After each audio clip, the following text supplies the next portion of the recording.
All right, ladies and gentlemen, to start off our agenda this morning, it gives me great pleasure to welcome up on stage the president of Singapore University of Technology and Design, SUTD in short, Professor Chong for his welcome address. Please welcome Prof. Chong.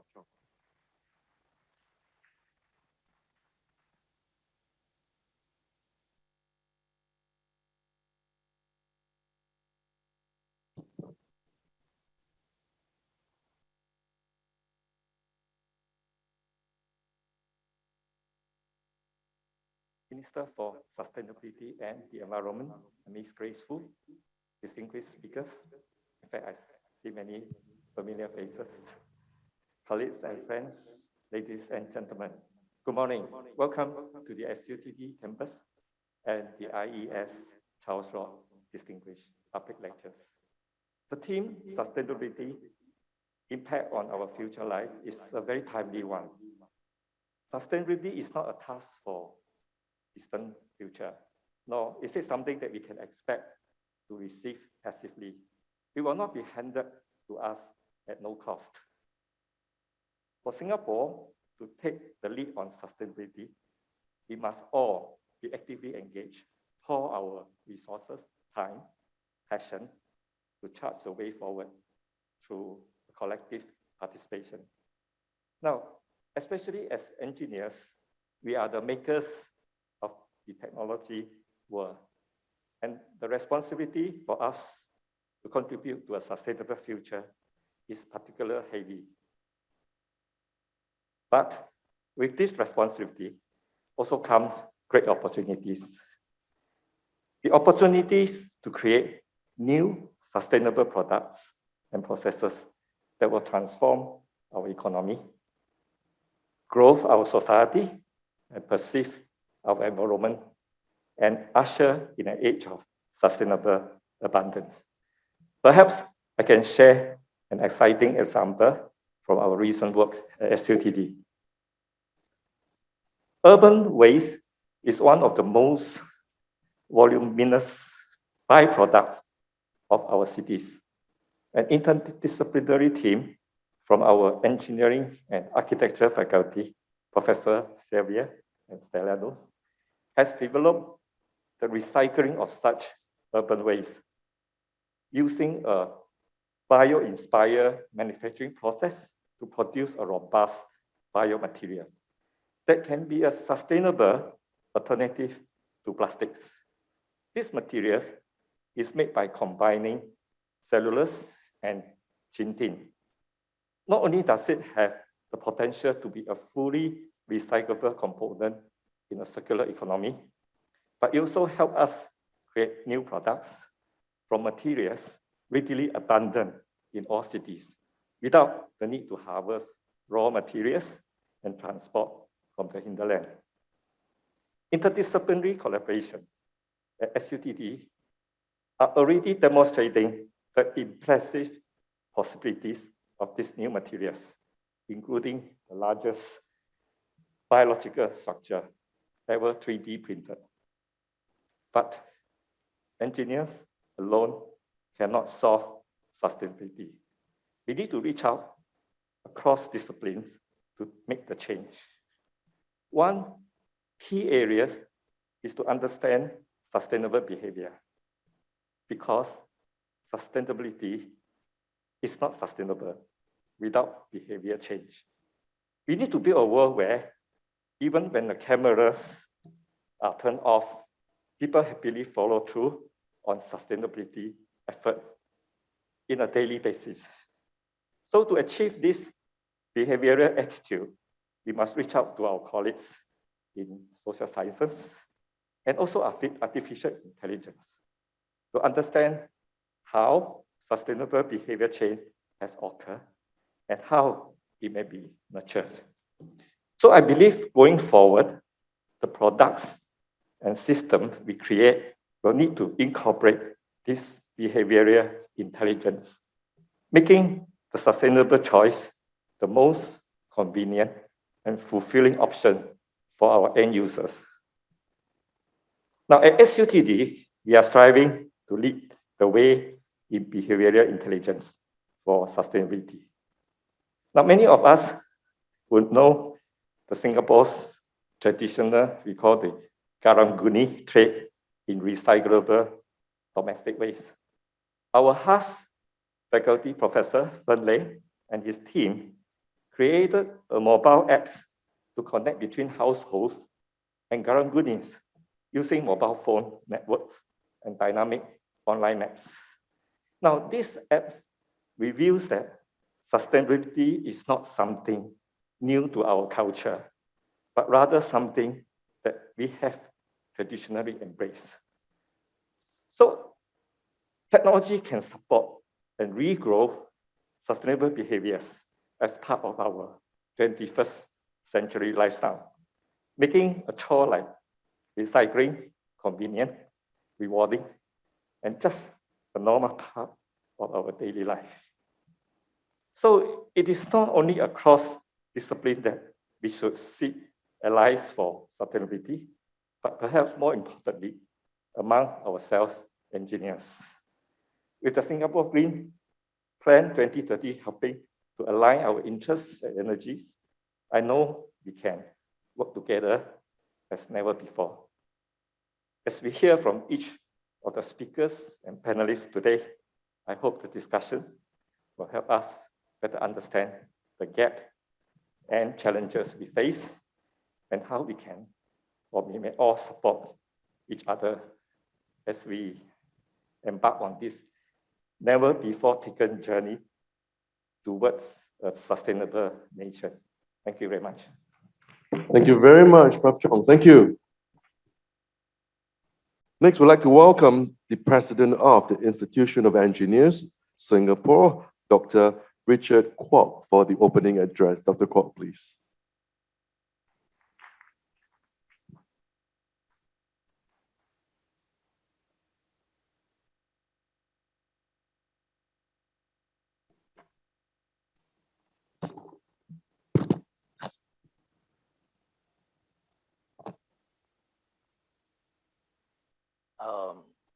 I see Prof. Chong have quite challenging and quite painting in the speech, and I think I will be worse. And I realized that I have two jabs, and we are that distant, and you will be desensitized. So I take out my mask and.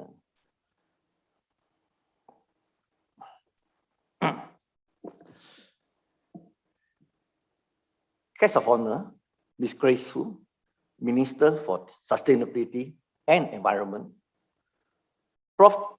Chong Tau Chong, President, SUTD, Professor Lui Bao Chuan, Temasek Defense Professor, distinguished speaker and panelists, fellow Asian Federation of Engineering Organizations, Federation of Engineering Institutions of Asia and the Pacific, and the World Federation of Engineering Organization members, supporting partners, ladies and gentlemen, good morning. On behalf of the Institution of Engineers Singapore, in short, IES, I would like to welcome all our guests, including more than 2,000 attendees. In fact, I was told that online registration, we have, from yesterday, numbers is about 2,181. So we have a big attendees, stream online, both in Singapore and overseas, to the 2021 IES Charles Wright Distinguished Public Lectures. I'd like to thank Ms. Grace Fu for gracing today's event. Thank you, Minister. My appreciation also goes to our joint organizer, SUTD, our sponsors, including CapitaLand, JTC, MBIS, SIT, SMIT Corporations, Soprana Jurong, ABB, NUS, NTU, and PSB Academy, and our supporting organization for making this event possible. especially during this challenging period. The inaugural IES Charles Wright Distinguished Public Lectures was held in 2007. It's named after the late engineer Charles Wright, a founder, members, and fellow of IES, to emulate his spirit of continuous professional development and active learning. Since then, IES has organized several lectures for prominent field experts to educate the engineering communities and the public on various topics related to engineering.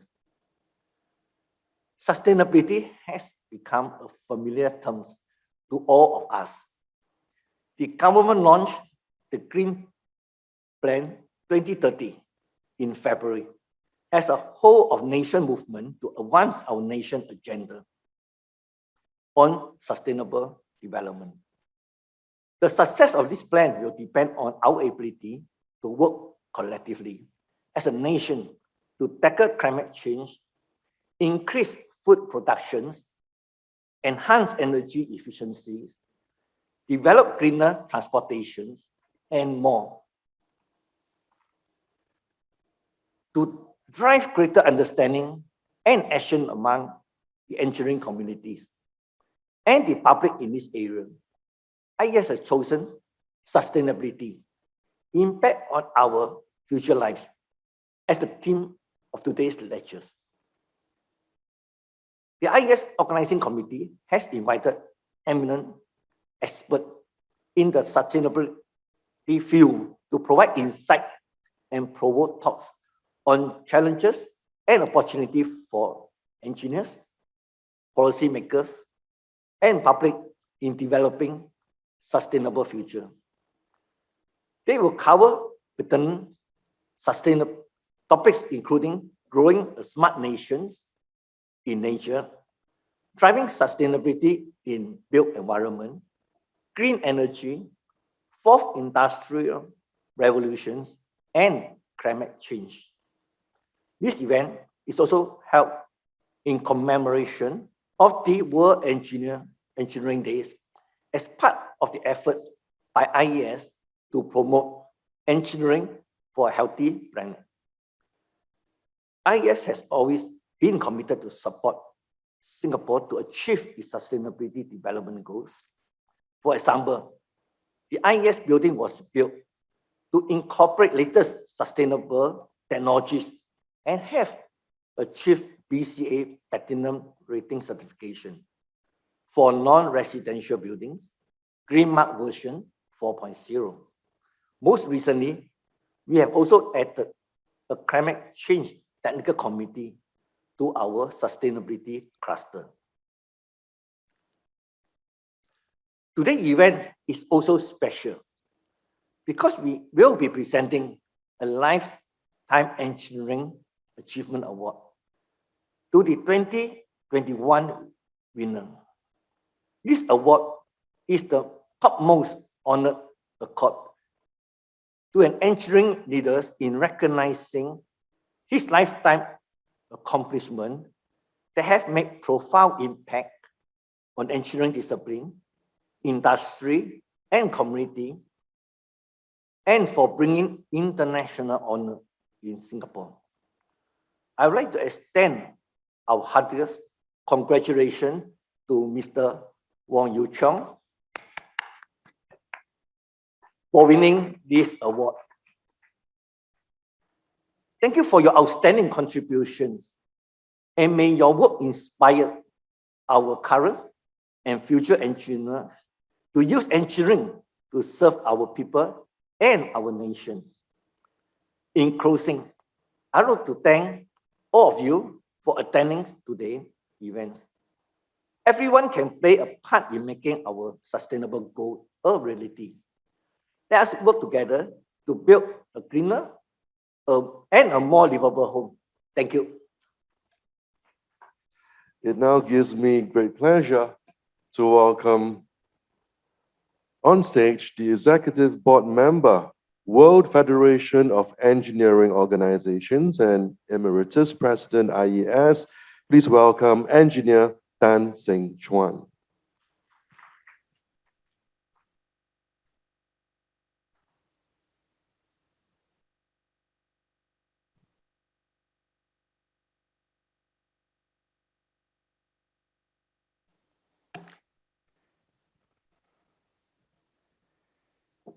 Good morning, everybody. Guest of honor, Ms.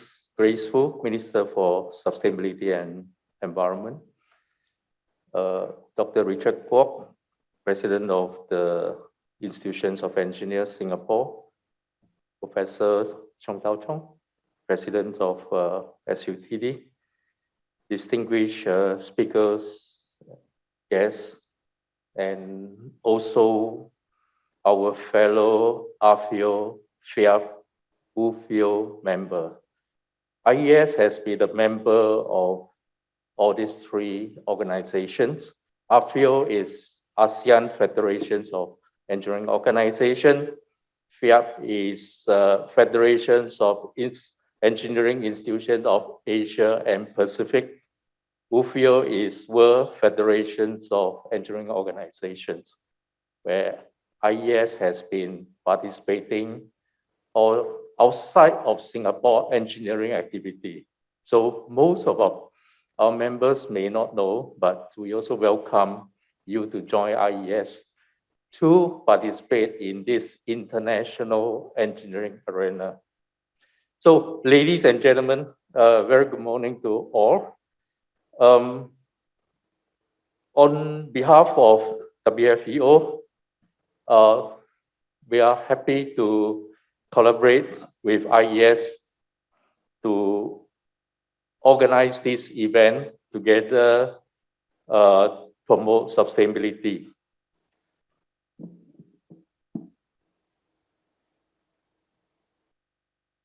All right. So this year's theme of World Engineering Day, which is on the 4th of every year, and it was proclaimed by UNESCO in 2019. Every year, 4th of March, we will be celebrating World Engineering Day.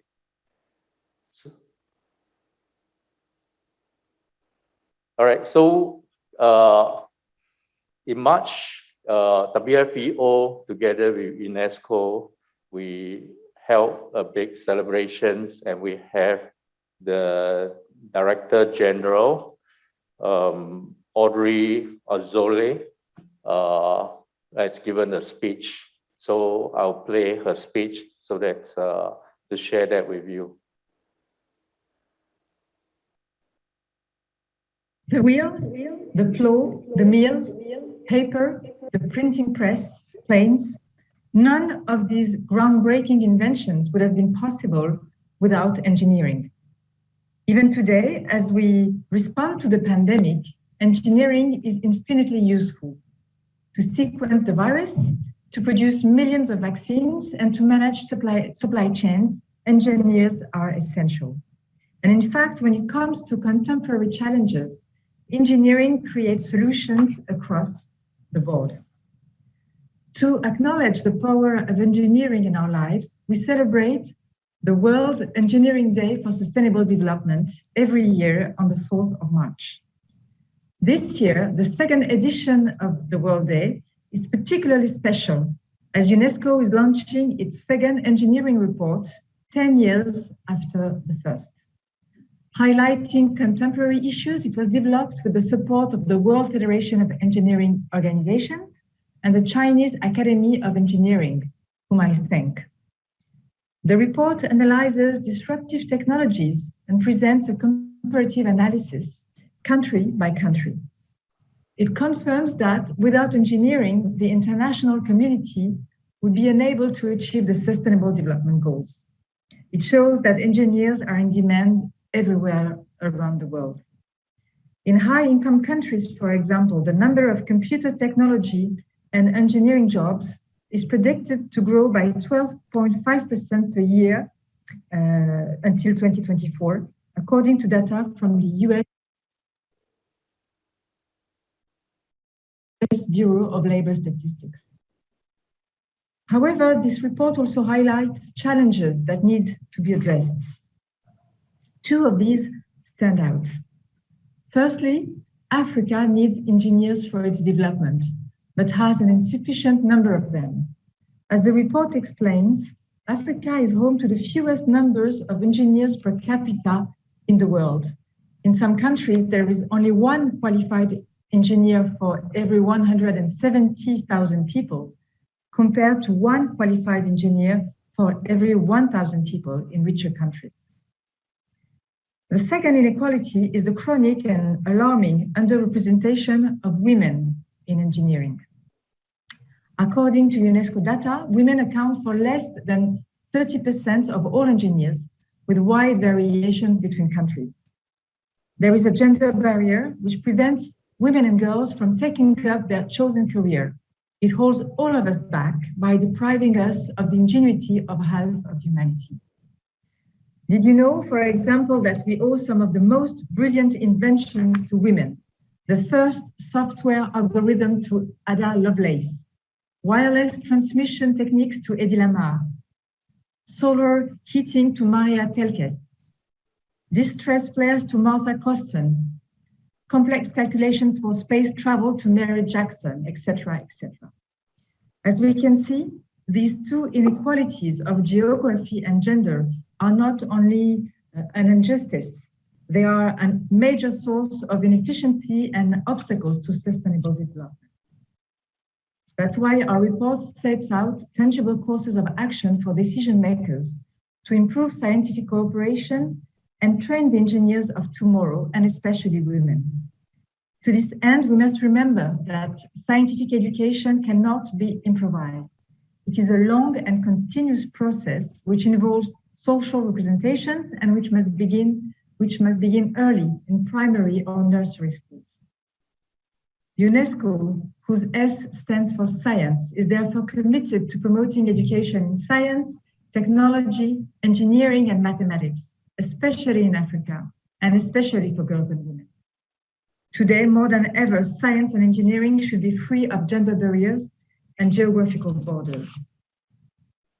To quote the Canadian engineer Michelle Thibodeau de Guire, in her words, to find solutions to the complex problems of our world, we need all the brains we can master. Only in this way can engineering realize its full potential. I thank you.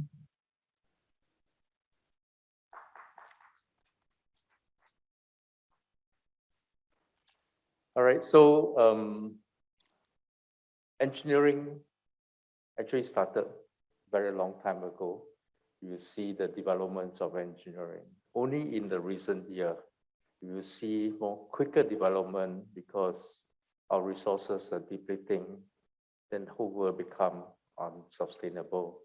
And this is where in 2015, UNESCO, the UN, not only UNESCO, has came up with this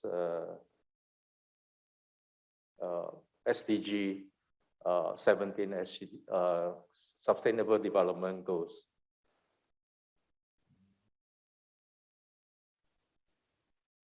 Okay, so I'm sure you're all familiar with this diagram, and everybody are working towards that. In fact, we have the Paris Agreement in 2011, if I'm not wrong. All right, so in 2019, UN SDG Leadership Summit, they have identified these are the 6 areas where engineering professions are able to work on it, right? So the first one is strengthening human well-being and capability. Second is shifting towards sustainable and just economy. Third is building sustainable food system and healthy nutrition patterns. Fourth is achieve energy decarbonizations and universal access to energy, and promoting sustainable urban and peri-urban developments. And 6 is securing global environmental commons. And our green plans are very much working together towards that, and we have 5 pillars, right, if I'm not wrong. Looking at Singapore initiative, I think Minister will share more about what Singapore going to do. You look at the developments when we started green, not just only last year or this year.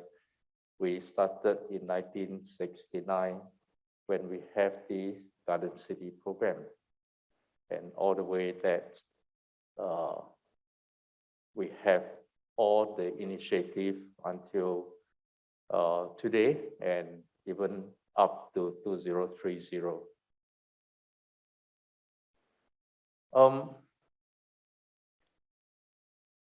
From the record in 2018, we have achieved 59 out of 169 targets under the UN 2030 agenda for sustainable development. So we are working hard, especially expediting the whole progress of driving sustainability. And there are many jobs engineers are able to participate. You will see, look at the carbon capture. You will look at the power generations. There are many other alternative or green energies that engineers are able to participate. And water, this is the water energy waste nexus where we are now under construction.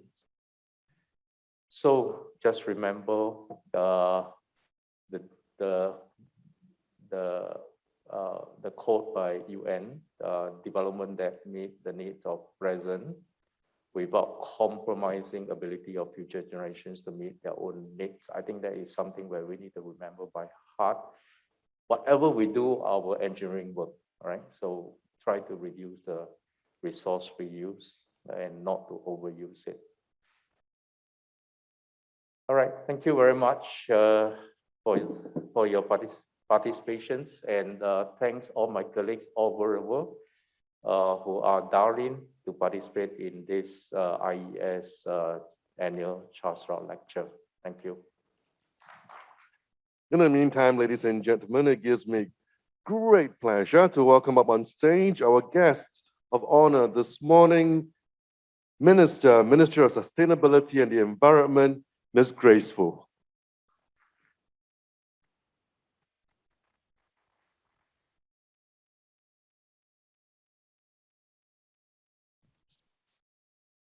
Good morning, Minister Fu.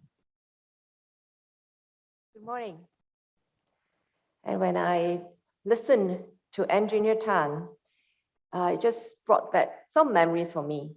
World Engineering Day was very close to my heart, because on the 4th of March was also the day when I presented the Green Plan at the COS at budget speech this year.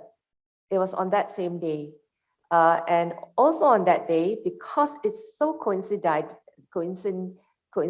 with the theme, I actually make a tribute to the engineers in Singapore on the World Engineering Day. So if you look up my parliamentary speech, you will find that little tribute in the parliament itself, really giving thanks to all the engineers who have really impacted our lives.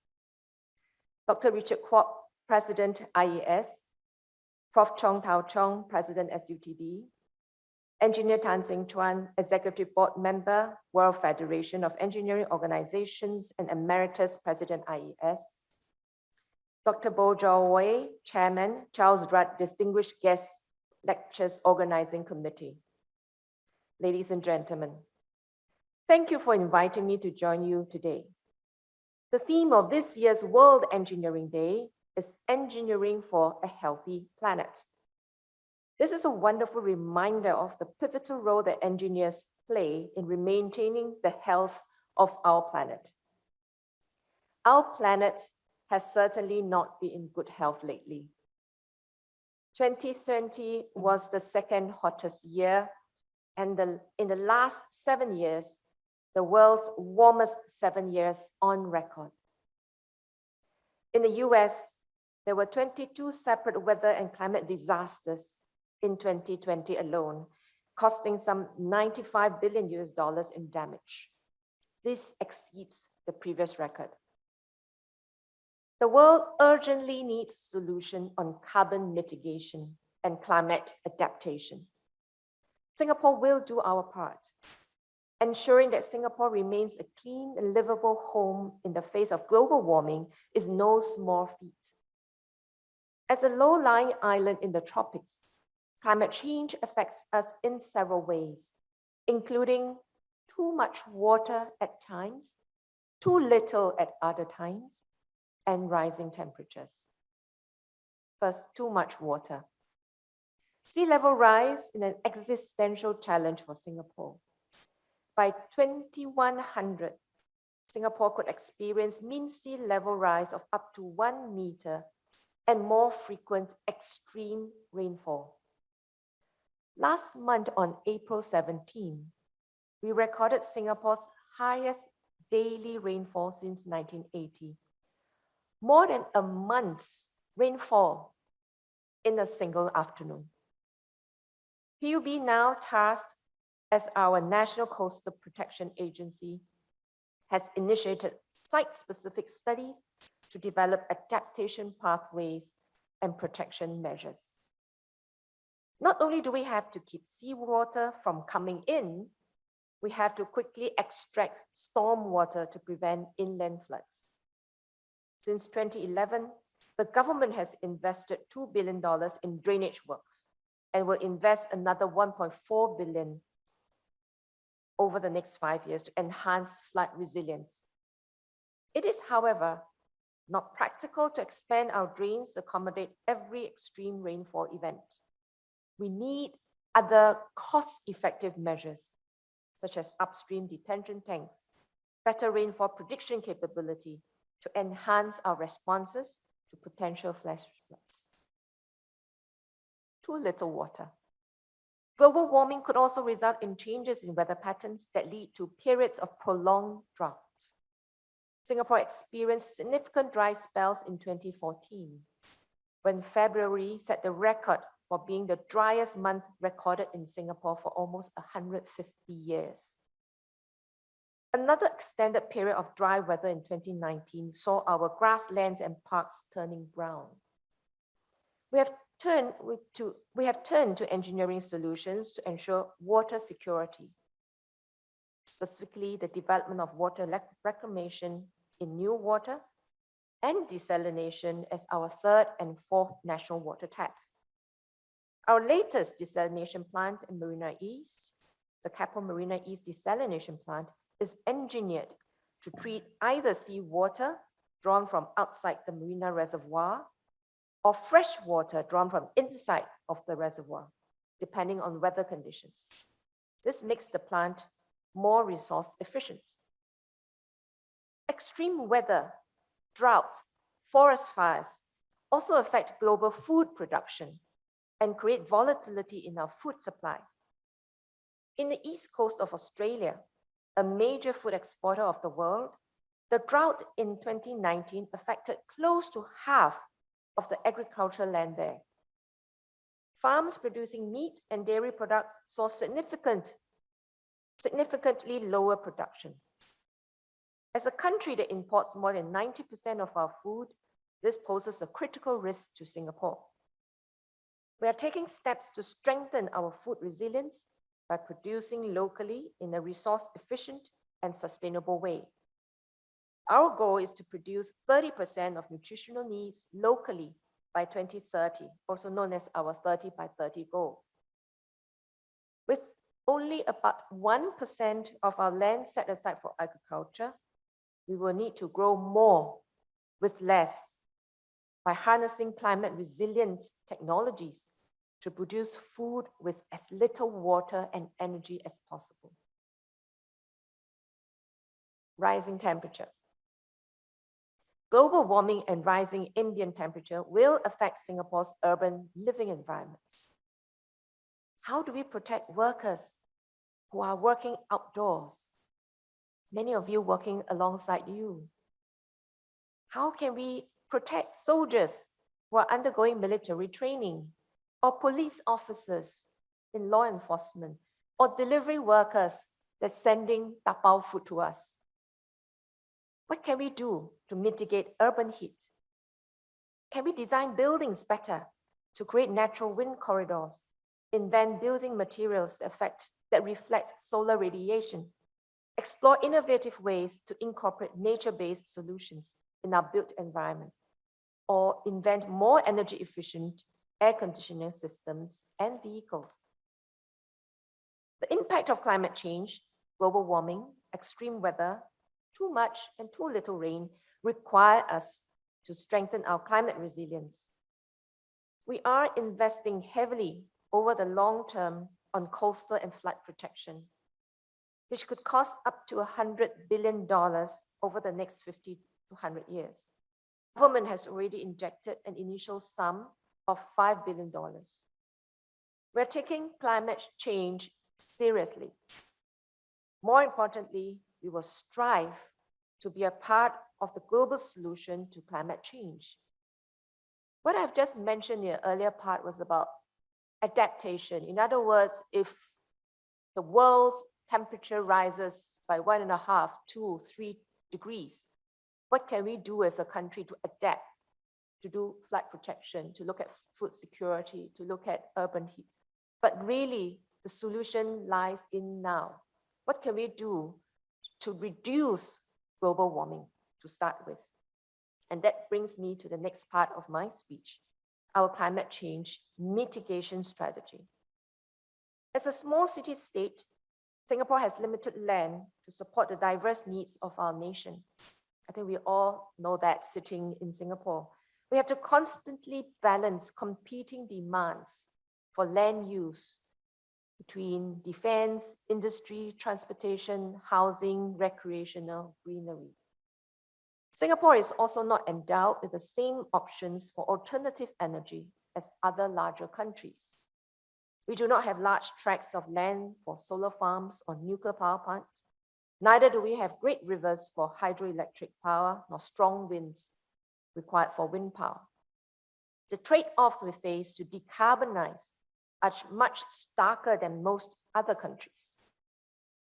Earlier this year, we launched the Singapore Green Plan 2030, an ambitious whole-of-nation roadmap that charts concrete sectoral plans and targets over the next decade that will position Singapore to achieve our long-term net zero emissions as soon as viable. It has 5 pillars, each addressing priority areas for sustainable development. First, city in nature, where we create a green, livable, and sustainable home and build up carbon sinks by extending nature throughout our island. By 2030, we will plant 1 million more trees across Singapore. Every household will be within a 10-minute walk to a park. Second, sustainable living, where Singaporeans embrace sustainability as a way of life and lower our carbon emissions, such as by consuming less, recycling more, and taking public transportation. We will inculcate environmental sustainability habits in our young through education with a new eco-stewardship program in schools. Third, by the way, I think we're looking at quite a significant number of our schools being net zero by 2030 as well.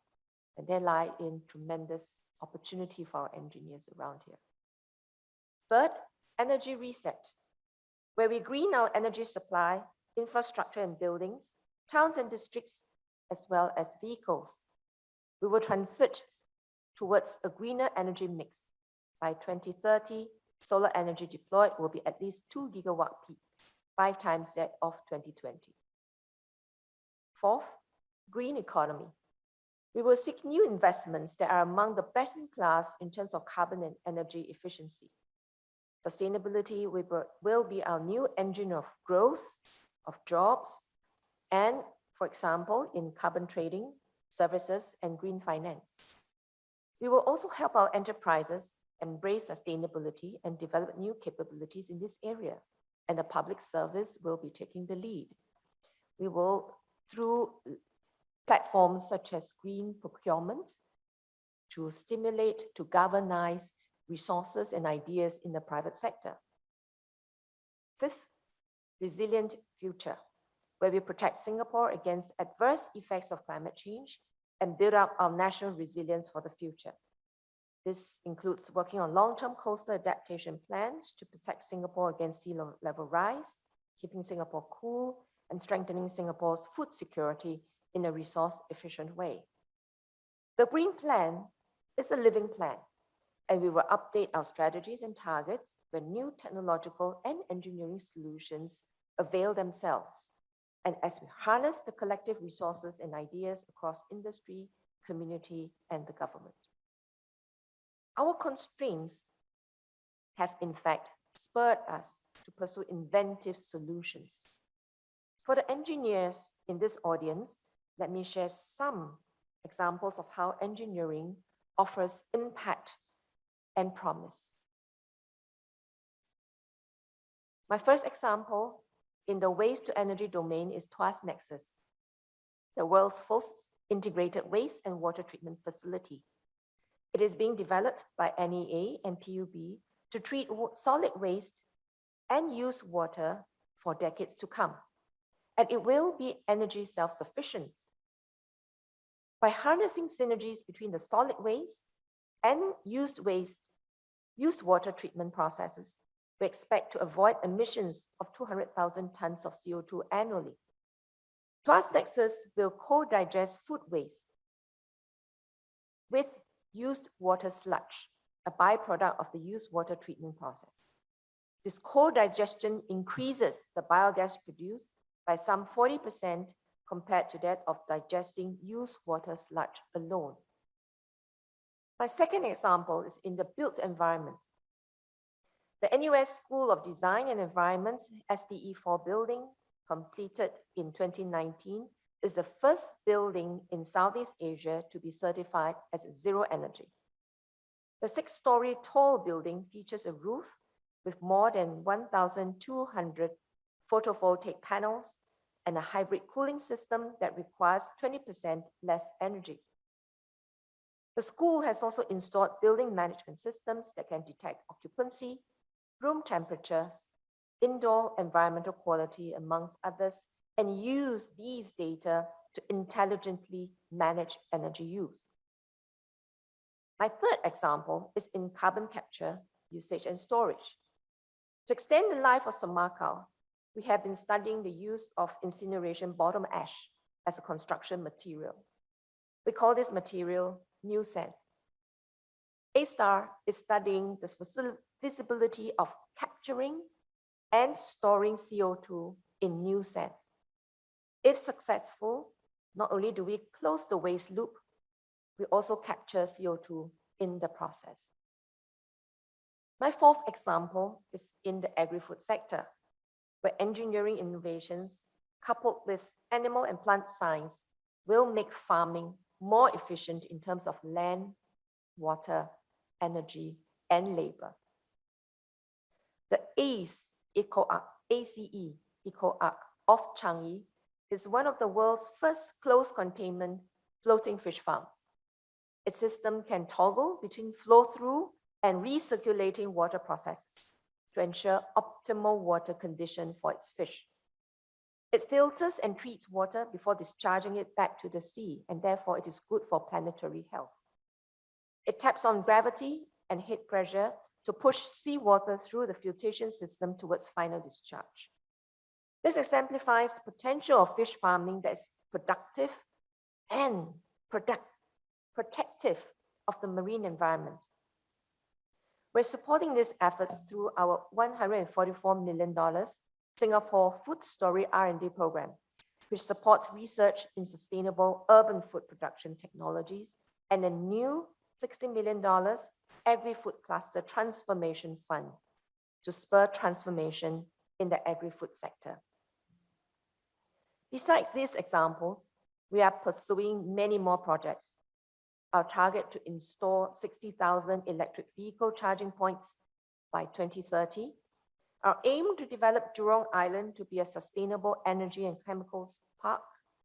Our plan to deploy regional power grids, and our aims to support alternative low carbon fuel like hydrogen or ammonia in the maritime and port sector. In our efforts to develop solutions for sustainability, engineering expertise will be the linchpin of our success. To this end, we will collaborate with institutes of higher learning to support the research ecosystem. Under the Research, Innovation and Enterprise 2025 Plan, or RIE 2025, we will invest about $7.3 billion from 2021 to 2025 to support capability building in universities and A-star research institutes. We have made progress towards being more water, energy, and land efficient. We have improved sustainability in waste management and climate change, and have developed a highly livable urban environment. We are nurturing a pipeline of local engineering expertise. The NEA Industry Scholarship Talent Program, jointly sponsored by NEA and partnering companies, will develop young Singaporeans to be leaders and advocates for the environmental services industry. The EDB is also partnering the SUTD through the Industrial Postgraduate Program to groom industry-focused research talent. PUB is collaborating with EDB to promote engineering doctorates for the water industry. I hope I have convinced you of immense engineering opportunities that lie ahead of us in our Green Plan. We expect many new highly skilled jobs to be created in the next decade in a wide range of areas, from high-tech agriculture and aquaculture to resource management, climate science, carbon accounting, and coastal protection. We need engineers from all disciplines, including system engineers, to achieve our environmental aspirations. The government will closely partner the engineering industry to embrace green growth and grow local capabilities to help our nation mitigate and adapt to climate change. In conclusion, engineering improves lives by being the bridge between science and human beings. You bring science to life, you bring science to our daily lives. Since the first industrial revolution of using coal power, and second of using gas and oil for electricity, and the third of using nuclear energy and electronics, engineers have been at the forefront of economic progress. After centuries of industrialization and burning coal and oil, we are now heading into a fourth industrial revolution of internet and renewable energy, or low carbon clean energy. Our planet needs engineers to pursue solutions that will mitigate and adapt to climate change. More engineers and engineering work will be needed to realize the ambitious plan set under the Green Plan. For a better world, a healthier planet, I look to you to build a sustainable, inclusive, and resilient future with us together. Thank you very much.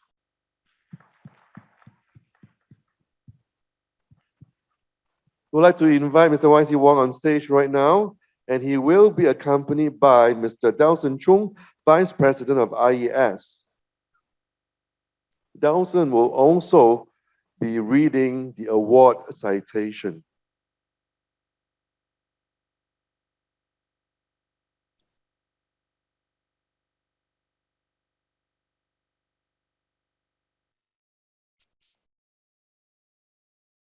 I'd like to invite Mr. YC Wong to be seated first. Thank you. Meantime, Mr. Delson Chung, the citation, please. Thank you. Good morning, Minister, distinguished guests, ladies and gentlemen. Citation of Mr. Wong Yu Chong, IES Lifetime Engineering Achievement Award 2021 recipient.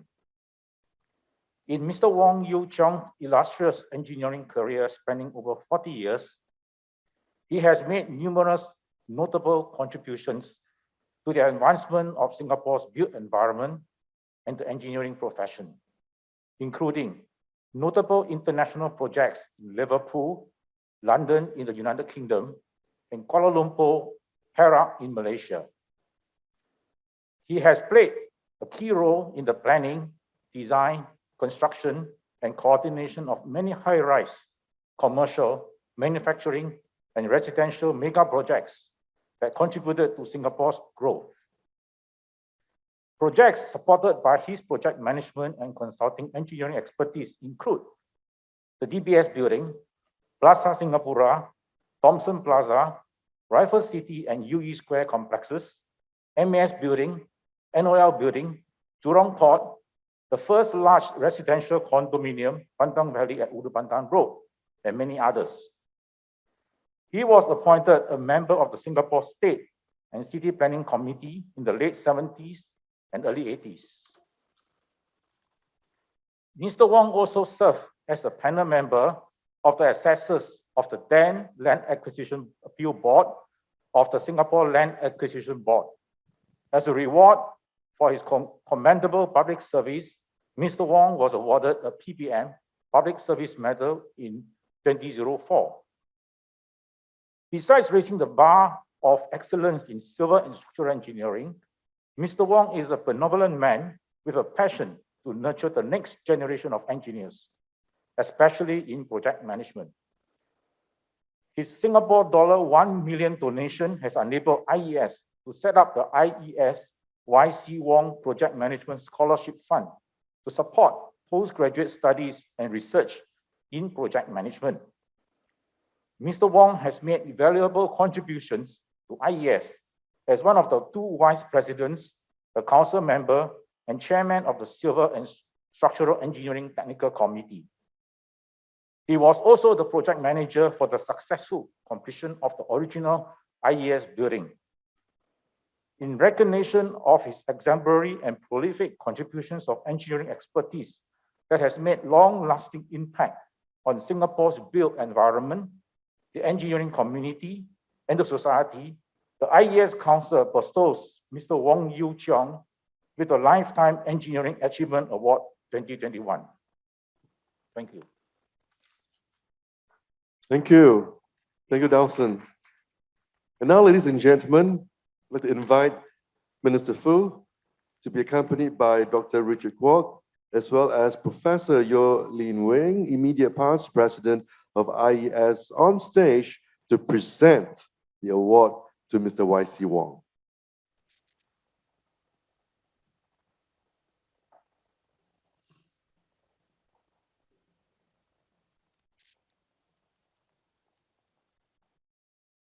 Now, of course, after the presentation of the award, we will have our group photo taken, as this is a perfect photo opportunity. But however, we will still observe the 1 meter safe distance amongst our guests on stage. All right, so let's invite Minister Fu right now to present the award to Mr. YC Wong.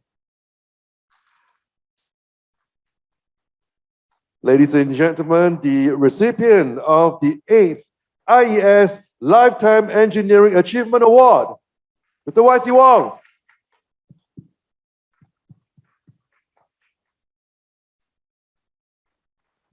All right, our guests on stage, please look into the audience. Our photographer is somewhere in the middle, so we're going to do a group photo right now. Please look straight ahead.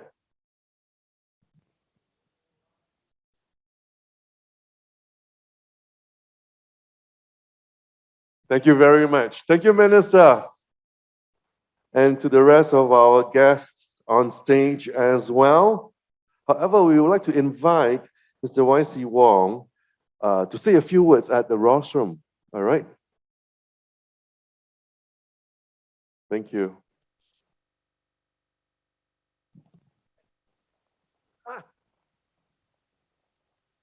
Once again, thank you very much, Minister, and the rest of our guests as well. Thank you very much.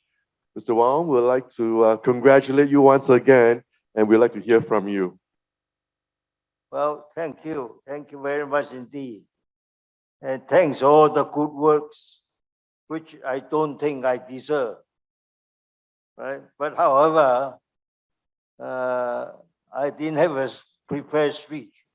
But all I wanted to say, to take this opportunity, is to thank everybody here who are present, and then and also thank all those people who helped me to do whatever I did in order to deserve all this undeserved award. Thank you very much. Thank you. Mr. Wong, from the sound of the applause, I'm sure everybody agrees that you are a very deserving recipient of the award. Let's show our love to Mr. Wong once again. Congratulations. Thank you. Thank you. All right, ladies and gentlemen, moving on. Right now, we're going to invite our respective speakers up on stage. And first and foremost, it gives me great pleasure right now to invite up on stage Professor Liveable Chuan, Temasek Defense Professor, and he's going to be sharing with us on the topic of growing our smart nation in nature. Please help me welcome Prof. Lee.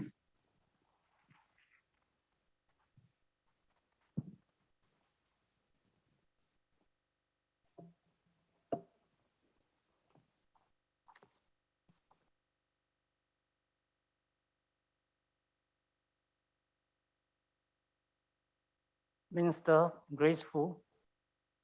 Thank you very much for a very insightful speech. It inspires all engineers. We will try our best to do what you tell us to do in your keynote. President, IES, Mr. Kwok, President SUTD, another old friend, Chong, President.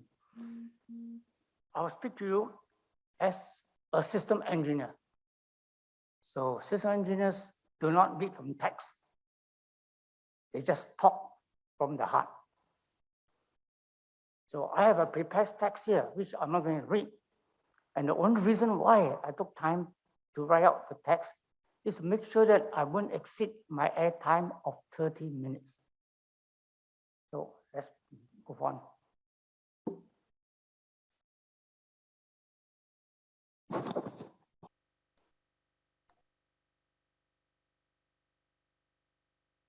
Now, before I start, I would like to acknowledge the support of many friends who took time to help me to prepare this presentation. In particular, Mr. Sim-Kok-Hui, CEO of ZIG Ventures, and Dr. Lu Sen-Fang, Deputy Director of Urban Solutions and Sustainability, NRF. Many others who have read my slides and gave me very good ideas. So what you see is not just my slides, but the contribution of many of my friends. Looking at this group, can you see Singapore? How do you see Singapore? So what you do is we put a little dot around it. Can you see a little red dot? Yep. And maybe if you put a magnifying glass, what do you see? Well, I like to use a metaphor, an artificial diamond. Singapore, to me, is an artificial diamond created by stress. You start with good quality carbon, put heat and stress in a furnace, you end up with diamonds, the cutting edge of tools.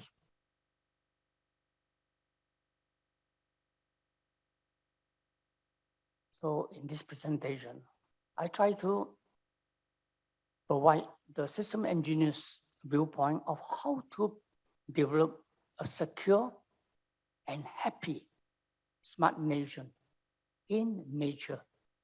Smart nation is defined by our Prime Minister. So I will talk about smart nation later. But smart nation in nature, I like to put it as something that we need to have balance between the technologies, the people, and nature. This is a master plan of Singapore from URA. I just talked about the 4 colors. The beige color shows the land use for residences. The purple color are lands for industry.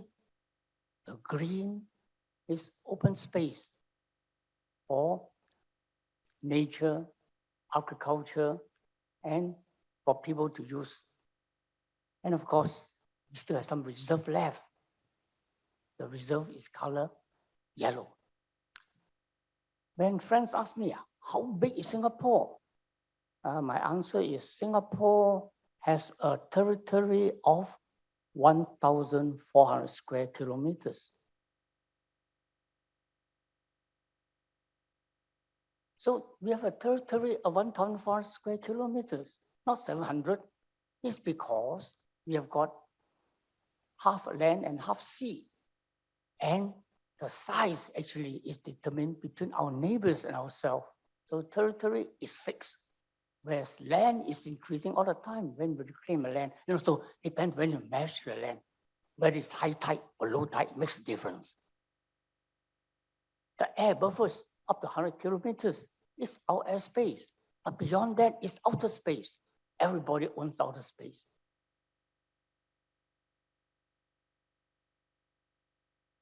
Below us, all the way to the center of Earth, all the rocks belong to us. So there is quite a lot of resources that we can exploit below our feet. The rocks underneath us. Well, the population in Singapore, I wouldn't go through this. I think all of you are very familiar, but I need to make it complete to show the slides. And more important is that the demographics shows that we are aging very fast. And the projections based on our strategic group in the Prime Minister's office, that the population will increase up to a maximum of 4 million if the birth rate, the TFR, is 1.2, and we allow 25,000 new citizens a year. And we just heard the news yesterday or last night. The TFR last year was 1.1. So it means that we will not reach, the 4 million unless we got more new immigrants. Well, Singapore can survive and thrive because we are agile. We decide quickly, we implement quickly, and we change course quickly. We are integrated. The people are integrated within organizations. The organizations are integrated, and very important, integration over time.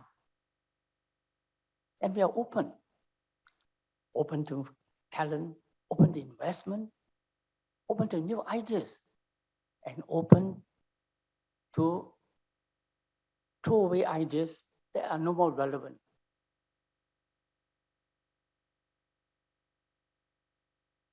In addition, we must be helpful to others, relevant to others, and have an instinct for survival. There are always threats in the world, and unless we recognize the threats early, we take necessary actions to protect ourselves, we can end up in a very difficult situation. So our competitive advantage is, let's summarize in 3 words as a system engineer: integration, systems, and sharing.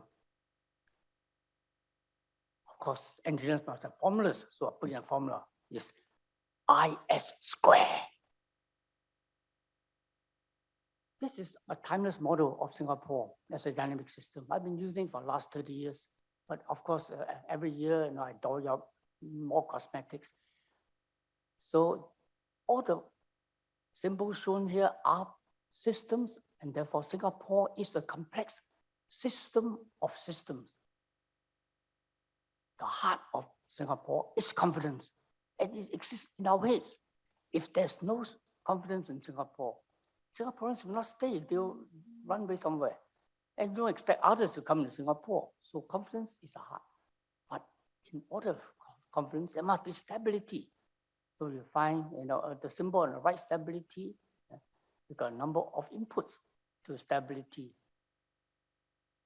A very important input is the system of racial harmony. So notice the column and with bands around it. You need constant work to ensure racial harmony is sustained. And of course, we need economic development in order for the resources to drive national security, to drive social development that create stability. So economic development depends on labor harmony. Again, labor harmony, it requires conscious work. So notice the two bands around, the column. So this is a symbol for labor harmony. But what's the foundation of Singapore? The foundation of Singapore is another system, a clean and corruption-free society. Singapore, the governance of Singapore is a democratic government. It's a government of the people, for the people. So in this talk, I'll just take some glimpses of national security, which I'm quite familiar with, as I spent 41 years in defense, economic development, and social development. And we do all this to achieve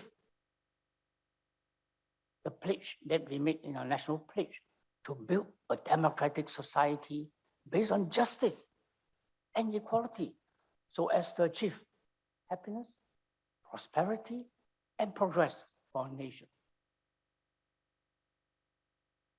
So I'll move on to threats to our society, threats to peace and security. There are many threats, so I just list 8 threats down here. Military threat, digital threat, terror threat, water, energy, food security, pandemic, and climate change. Of course, I can't do everything on one slide. I will do them over maybe 5 slides. If you want peace, prepare for war. This is a translation from Latin. It was an adage since the Roman times for countries to be prepared for war if they want peace. We need citizens who are morally, physically, and mentally strong. Leaders, we need budget and land. So the most important part are citizens. If our citizens have lost the will to fight, there will be no nation left. All nations in the world have fallen because the people have become affluent and lost the will to fight. So the fighting spirit is critical. So the SAF, we fight in the air, we fight at sea, we fight on land, and we fight in the digital and network world, which is growing bigger and bigger every year. So now we have got cyber defenders. For the first time, national servicemen are recruited in the SAF to become cyber defenders. Total defense is the way we defend Singapore against threats using the whole nation's resources. And we are fighting now our first war on COVID-19. Total defense is called into action. So you can see we have done very well because we are prepared.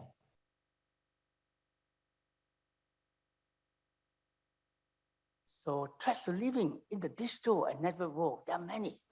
Cyber criminals, cyber bullies, etc. And you just read, how cyber criminals have managed to stop the oil flowing on the eastern part of the United States until a ransom was being paid. So they are all over the world. And therefore, we have to be prepared how to defend ourselves in the digital and network world.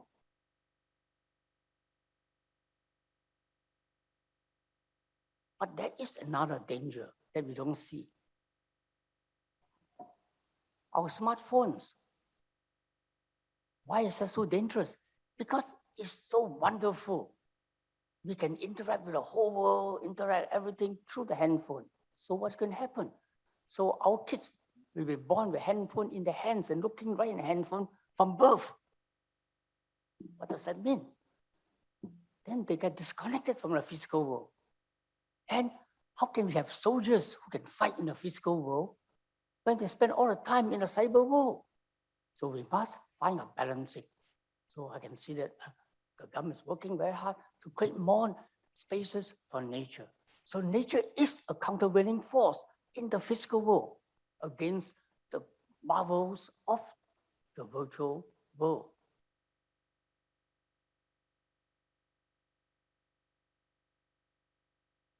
We all have overcome our water security with recycling used water into new water. So they were celebrated on National Day with a Yam Seng, 60,000 people at the National Day parade, together with then Senior Minister Lee Kuan Yew, toasting our independence from water security. But how did it come about? Did it happen overnight? No. We had PUB and we had our top systems engineer in Singapore, engineer Tan Ji Pao. He is the third recipient of the Lifetime Engineering Award. So I will tell some story about him because it is relevant to us. All us engineers know about him, but how many of us know that actually he was a new graduate engineer in 1972, who was a part of a 3-person team to develop Singapore's first water master plan. And he dreamt at the time, can we have water reclamation? Yes, if we have water reclamation, we will solve our problem. So that was in the first plan. But then what happened? So they built a plant, 1974, a pilot plant. Guess what? It failed. The technology was not ready. Did they give up? No, they continue pushing. And when the low pressure membrane become commercialized, they were the first water agency in the world to jump in to build a water treatment plant, a demo plant. So it was a 28-year journey from conception to success. We must have perseverance and do not give up our dreams. So this is the man, Tan Ji Pao. But how about the man who created technology? Well, the man is called Dr. Andrew Benedict. He was the first recipient of the Singapore Water Prize for his invention. How long do you think it took him to develop his low pressure membrane? 20 years. So he started his company after 10 years, one staff. Guess who? His wife. And the company grew to about 300, and then he sold it to GE in 2006 for $3 million. Guess what he did with the price of $1 million? He donated back to Singapore to grow water engineers. Quite a remarkable man, Dr. Andrew Benedict. We will overcome energy security with future carbon-free energy sources, geothermal energy, nuclear fission, nuclear fusion, or baseload power.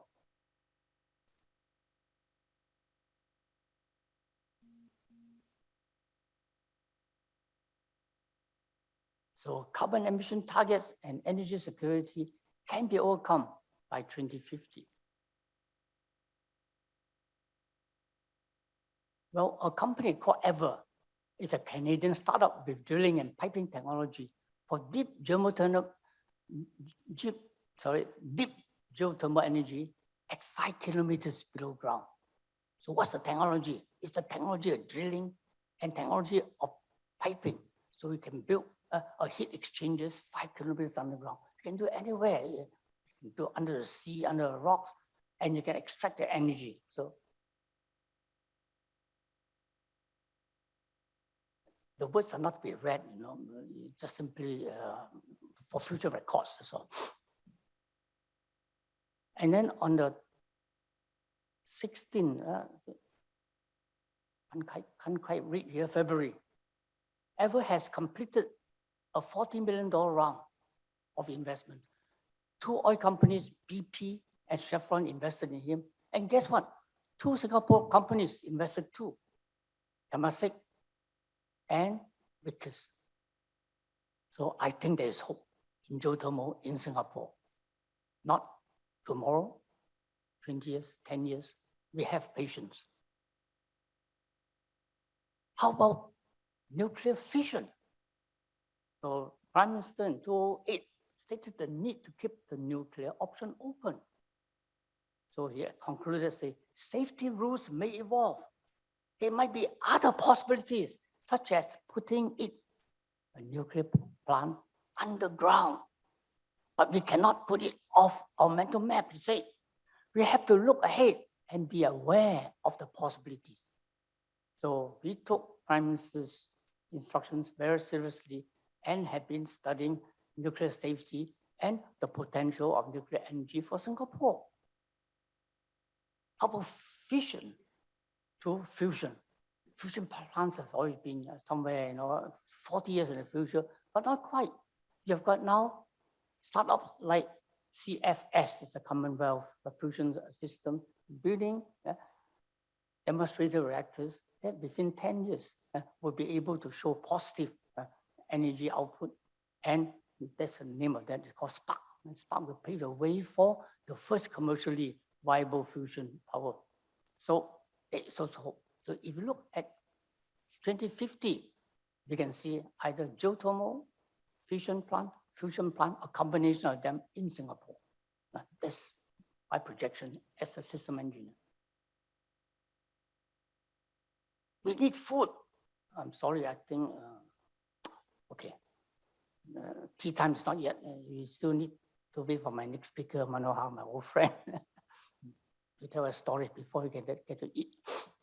So food security, roadmap for Singapore was drawn out by AVA. So actually Singapore had been following this plan and we were quite well provided with variety of food from all the parts of the world.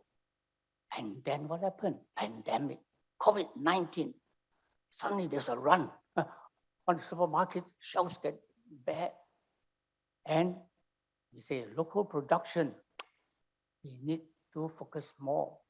And surely we can do much more than 30-30. I was pushing, say, why 30-30? Why are we not so ambitious? Go for 90% in 2050. We can do that, I'm sure. How? Overcome food security through research, innovation, enterprise initiatives. So I move on to climate change defenses.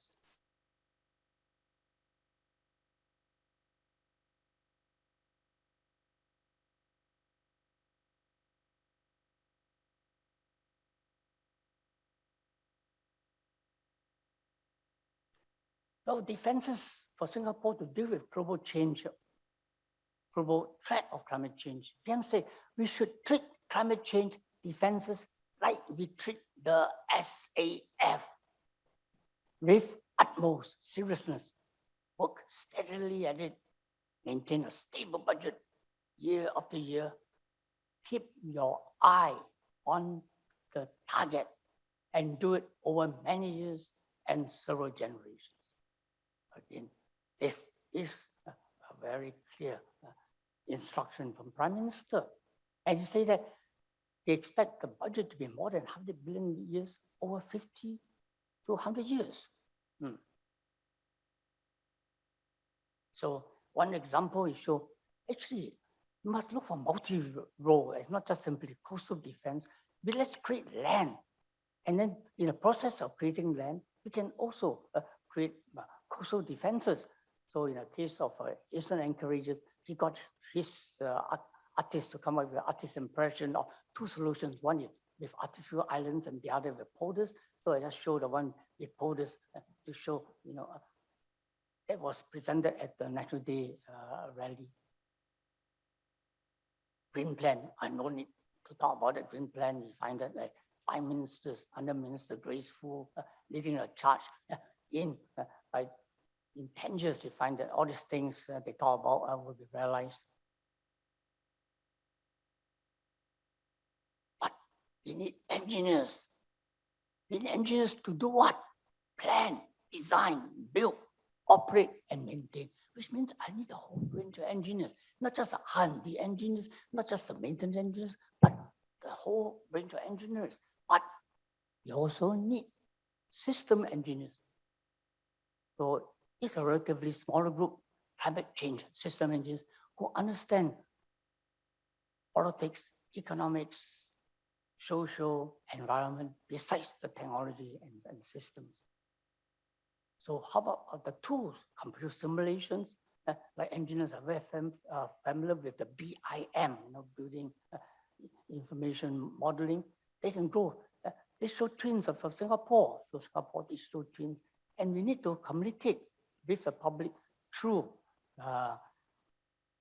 games.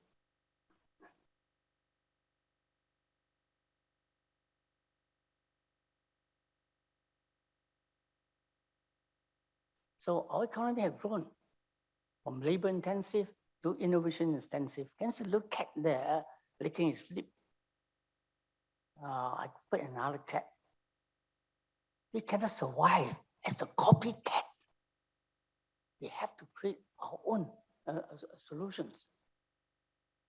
So this graph shows how the manpower, this is the population on the top, and GDP trending same direction until around 2000. Then you find that actually the GDP gradient is higher. So we are growing faster than GDP than population, which is necessary because our population is going to be fixed at 4 million. So there's no choice but to find a way to grow the economy before growing the population. So Dr. Tony Tan led ministerial committees to study how to transform Singapore's economy. Their conclusion is that we need to invest in research, innovation, and enterprise up to 1% of GDP with government spending and 2% by the private sector. So in 2005, when Dr. Tony Tan was chairman at NRF, the 5 years budget went up from 6 billion for R&D to 13 billion for RIE. This kept increasing until the next tranche is 2025, which is going to be 25B. Roughly it's 5 billion a year, 1% of the GDP of 500 billion. So smart nation. So we live in a physical world. We have homes, we have got social spaces, and we have transportation systems, and people connect, learn, live, work, and play in these physical places. But with a digital and network world, there is a new world. So now we are living in a physical digital world, intertwined.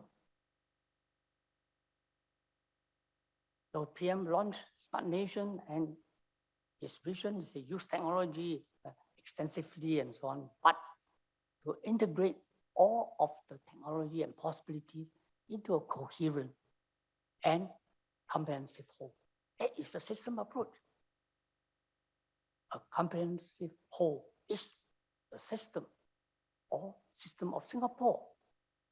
And his smart nation definition is a nation where people live meaningful and fulfilled lives. It's people enabled seamlessly by technology, offering exciting opportunities for all. So if you look at what people do, they connect, learn, play, live, and so on.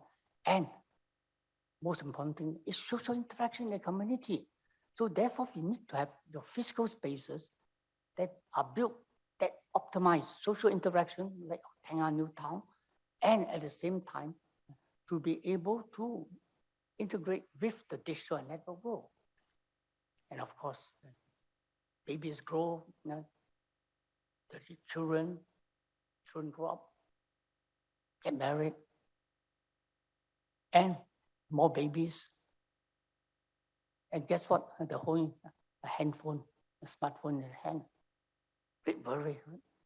And of course, when you grow old, like myself, like be happy and healthy in the mind and body. But what is critical is good health and wellness for all require a whole nation effort, because we must start with good health and young and progress through life. So health is critical. So transforming and protecting health, advancing human potential, and creating economic value through research, innovation, and enterprise is a major program at NRF. So we try to use research to improve the health outcomes of diseases, precision medicine, and implement effective smart health systems. But the key part is behavioral change. Unless the people change the behavior to live healthily, all this is not going to help. So therefore, the key part is still the people, the behavior part, as opposed to technologies. So I won't go through this. Maybe just what's Gusto? It's a major program growing up in Singapore towards healthy outcome. So 1,200 women participated in a program that monitored them and the babies from prenatal to for 10 years. So this is a very major program that helped us to develop our policies that will improve the growing up of babies in Singapore. Of course, medtech companies will help. So Zcom is an example of how they develop various devices that can reduce the cost of diagnosis and the cost of treatment.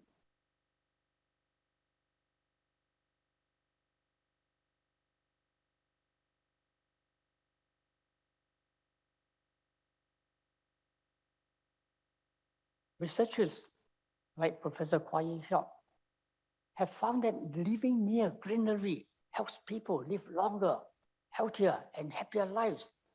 So the government's program, to build parks within walking distances of home is critical. But what's a little bit worrying is that a survey recently done shows that only 40% of our people make use of parks. So there is great potential. There's now 60% of them to work on.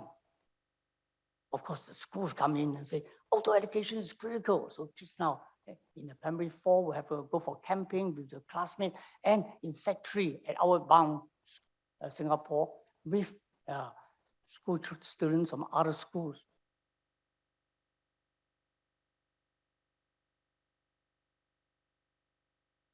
Of course, national parks will work with the community to transform Singapore in the city. So this is Second Minister for National Development, Minister Desmond Lee, in 2020. So now he's Minister.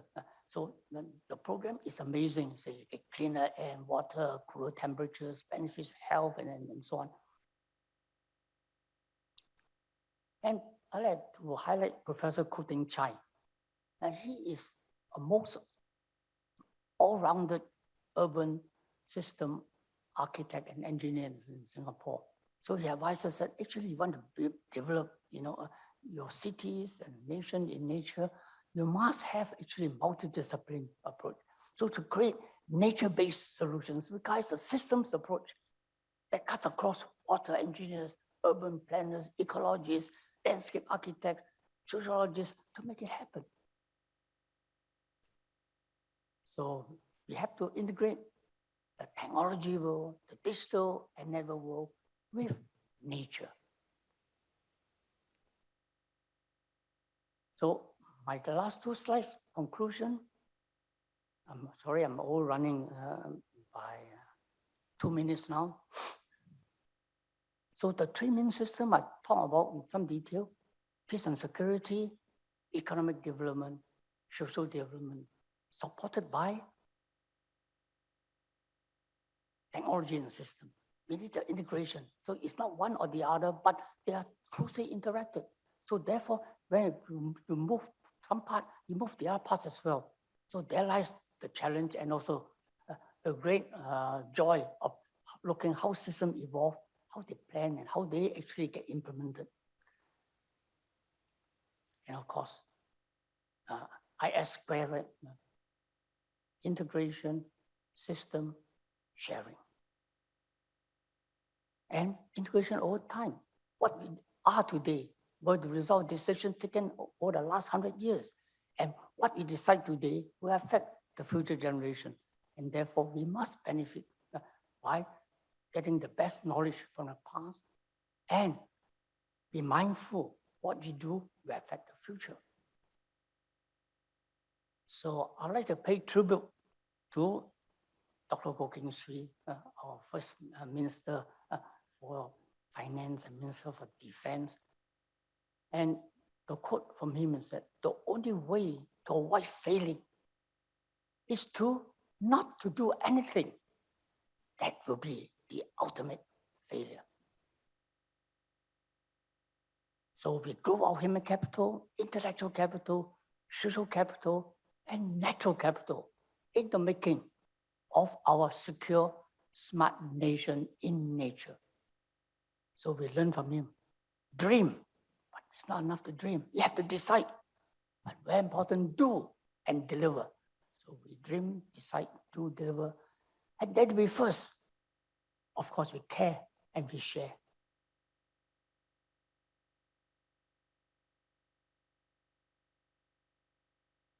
We must have a common vision. So our common vision is our North Star. And our legacy is a sustainable environment where our future generations will thrive. With this, thank you very much. Thank you very much, Prof. Louis.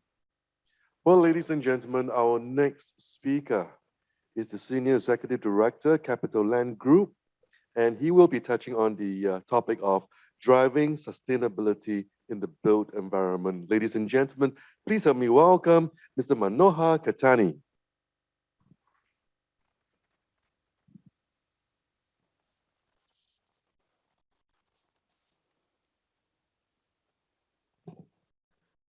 Good morning, ladies and gentlemen.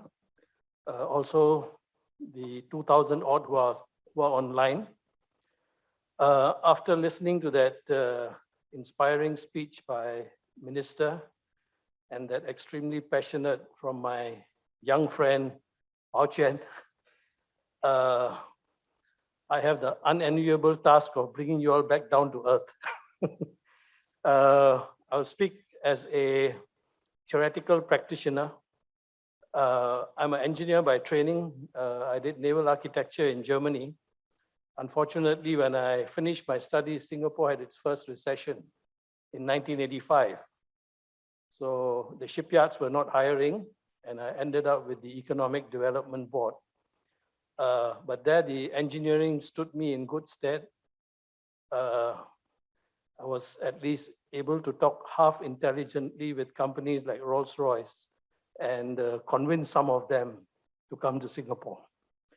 My topic is on the built environment, but given my experience with the EDB and JTC and government in general, please allow me to also share a little bit about sustainability in the context of our economic and industrial development.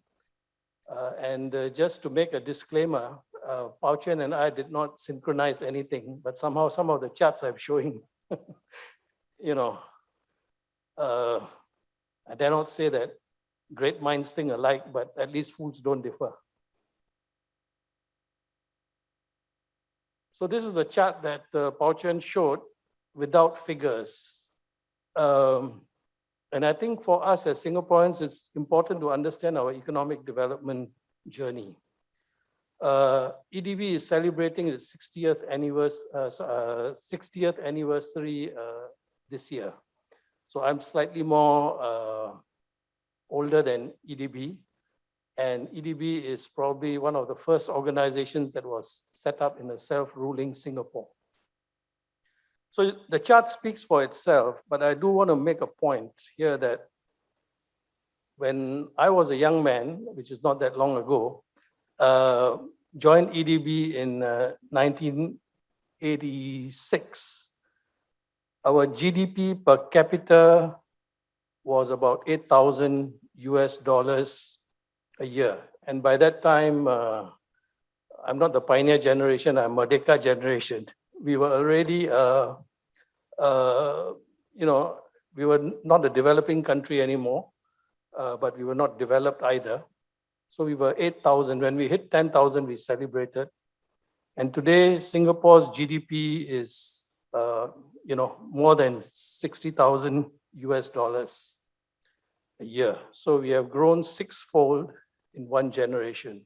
If you look at a generation, about 30 to 35 years. So it's a huge journey, a very impressive journey that we have made. And of course, the journey comes at a certain price. If you want to be green and poor, it's very different from being green and rich, right? So obviously, when you do industry development, you consume more energy.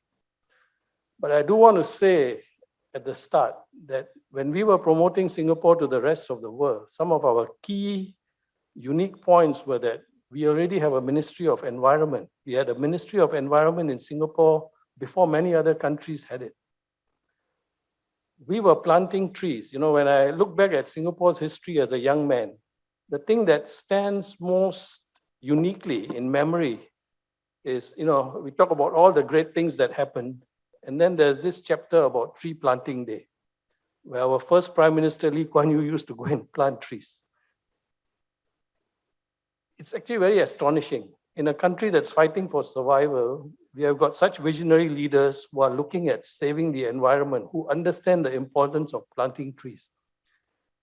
And the fact that that you could drink water from the tap. You'll be amazed that in those days, how these messages affected key decision makers on what Singapore was about. So I want to make these points because things that we take for granted actually are quite unique to Singapore. And the other thing that I like to say is that actually Singapore, very few people know that manufacturing is a very key component of our economy. Manufacturing makes up about 21% of our GDP today. For a city-state, it's a big amount. And we all know why we need manufacturing. As engineers, we can understand that. I think to have a balanced, strong economy, it's important that we have both manufacturing and services as twin engines of growth. But nobody comes to Singapore to manufacture for the domestic economy, right? So we serve as regional and in some cases, even global manufacturing locations. So later Bicky from Rolls-Royce will speak to you. I'm sure he'll talk a little bit about Rolls-Royce's decision to set up operations here in Singapore. I worked very closely with him at that time. And it is to set up, for certain cases, even a global plant. Obviously, when you set up a global plant, it's big. So the carbon footprint that is to be distributed globally is somehow captured out of Singapore. So while being a global hub for many things is good from the sustainability angle, we just have to be mindful that sometimes we capture this on behalf of the whole world. That's why our per capita carbon consumption is quite high. Okay? But here again, I do want to say that we have had very good planning. And I used to say in jest that sometimes we are victims of our own good planning. When you land at Changi Airport, you drive down to town, you see trees on the left, golf courses on the right, and then suddenly you have all these skyscrapers. And many people go back with the impression that Singapore has got no manufacturing. But because, Jurong is the cradle of our manufacturing, JTC Corporation, and sometimes people don't see the the extent of industry that we have. Not many people know of Jurong Island. Not many people know that we are one of the world's biggest semiconductor manufacturers. We are one of the world's biggest aerospace locations, and so on. So today, industry consumes about 40% of our energy, right? And I do want to just highlight some examples on what JTC, as the custodian of industrial land and industrial infrastructure development, does here. How sustainability is such an integral part of their strategy. And I just want to highlight a few examples. On the left here, you see Seletar Aerospace Park, which is a world-class integrated aerospace park. When we started developing SAP about 14, 15 years ago, the word park was capital bold and underlined. We really wanted to make it as a park. So we took great efforts to only remove those trees which are absolutely necessary, keep as much black and white bungalows as possible. And I happened to be at SAP just yesterday. Do go there. Weekend it's crowded. You can't find a car park. Of course, because of food, Singaporeans and food are inseparable. But it's also because of the green that we have there. And a lot of effort has gone into there. So I want to highlight this as a key example of how much effort we take to integrate sustainability and greenness into our parks. The chart on the right, those are the trees that were there when I was the CEO of JDC about, how many years ago? Is it about 7 years ago? And the chart below is how it looks like today. And before I was there, it was all botak, no trees. Okay, so we already made a lot of effort. But the amount of effort we are doing to green our spaces, of course, besides looking beautiful, it mitigates the urban heat island effect.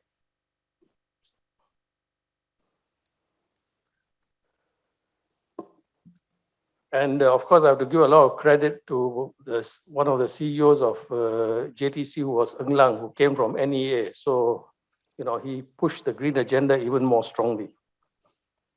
Two more interesting examples. Minister spoke about a new sand, where we are using construction waste and incineration ash to develop sand.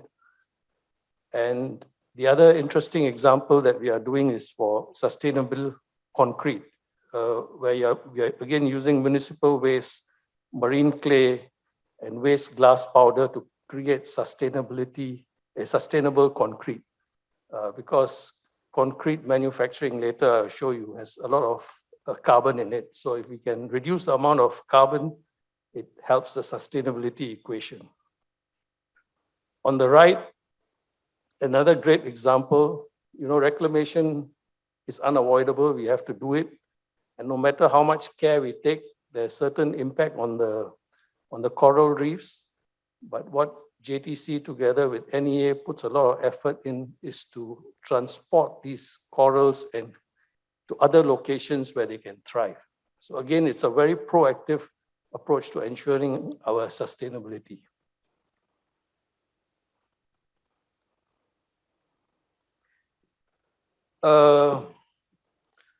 We know that solar is our best option for renewable energy. When I was in EDB, we started the Clean Tech Group in 2004. And at that time, cost of solar was at least 10 times higher than today. To be honest, at that time, I didn't believe it can come down so much. So I had my doubts, but it really happened.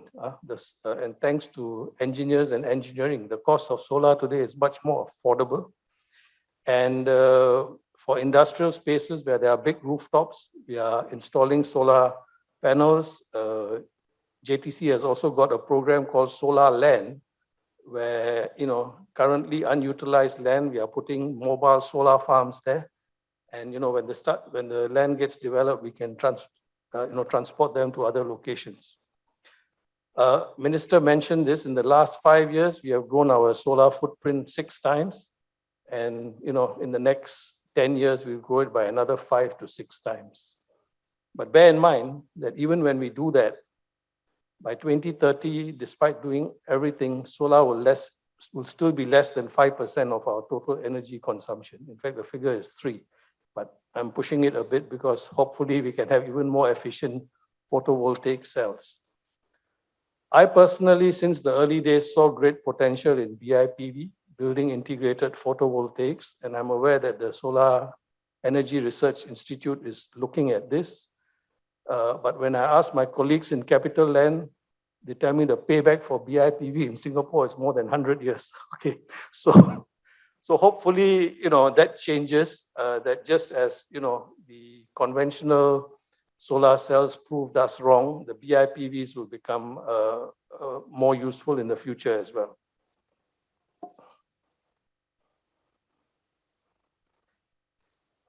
Coming to BCA, the built environment. So I think tremendous progress has been made. The green building plan the first one was launched in 2005. And I remember, when they came up with this goal of having 80% of all GFA green by 2030, I thought it's a very,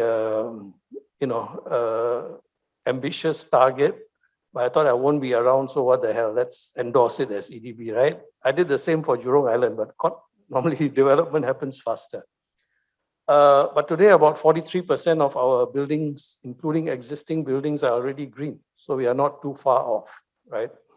And I think that has given us, more confidence in pushing the goals even further. And we are looking at, pushing ahead with super low energy buildings. So this is the new green building master plan, which has got 3 key outcomes, 80, 80, 80 by 2030. So the first one, 80% of buildings green by 2030. We are much more confident now that we can achieve that, but pushing the envelope that 80% of new developments to be super low energy by 2030. And the good news is that in the last 3 years, 50 to 60% of the new buildings actually are either Green Mark Gold Plus or Green Mark Platinum. Okay, so it's not just a light green, it's dark green. So I think with that, we can push ahead more ambitiously with our SLE goals, as well as energy efficiency improvement. Okay, let me now come to Capital Land.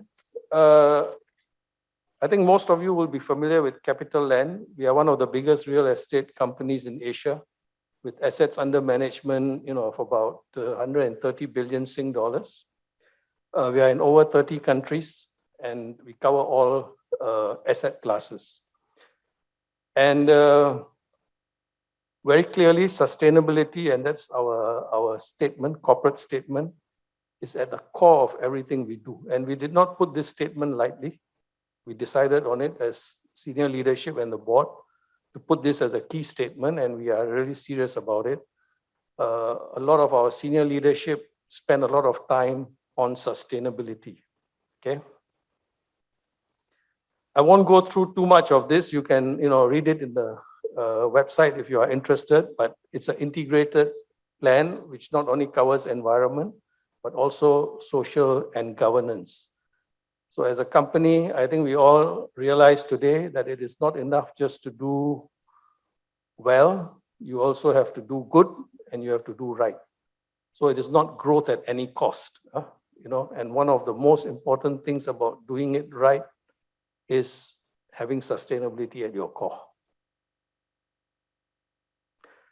As far as the buildings are concerned, we take an integrated approach, whether we buy buildings, we have a green audit for them.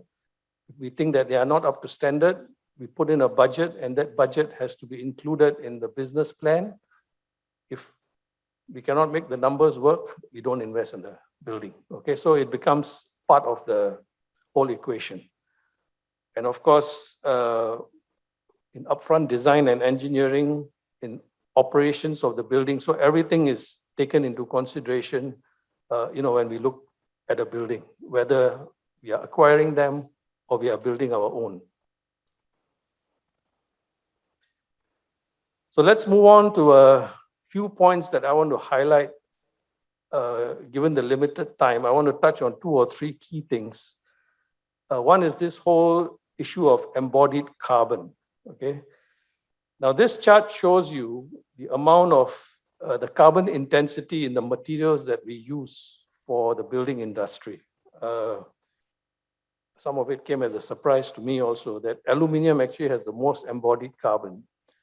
But in absolute terms, of course, steel and concrete are of most interest because in terms of the volume of usage, steel and concrete are used much more than aluminum. So how do we reduce embodied carbon in buildings? So choice of materials is very important, right? I mean, you can have a super efficient building, but if the construction material that you use to construct the building requires a huge amount of carbon, then going to Pao Chuan's point of systems engineering, you're not optimizing, right? So you've got to look at everything, even the procurement of the material, right? And I think that point is very important to remember because sometimes you just look at it in your silo. But if we want to address the sustainability challenge, we really have to take a systems approach to all of this. And embodied carbon is one critical element of that. So today, when we construct buildings, we look very closely at the choice of materials. And especially in concrete, and I think Minister touched on that, the amount of carbon embodied in the concrete depends on how it is produced.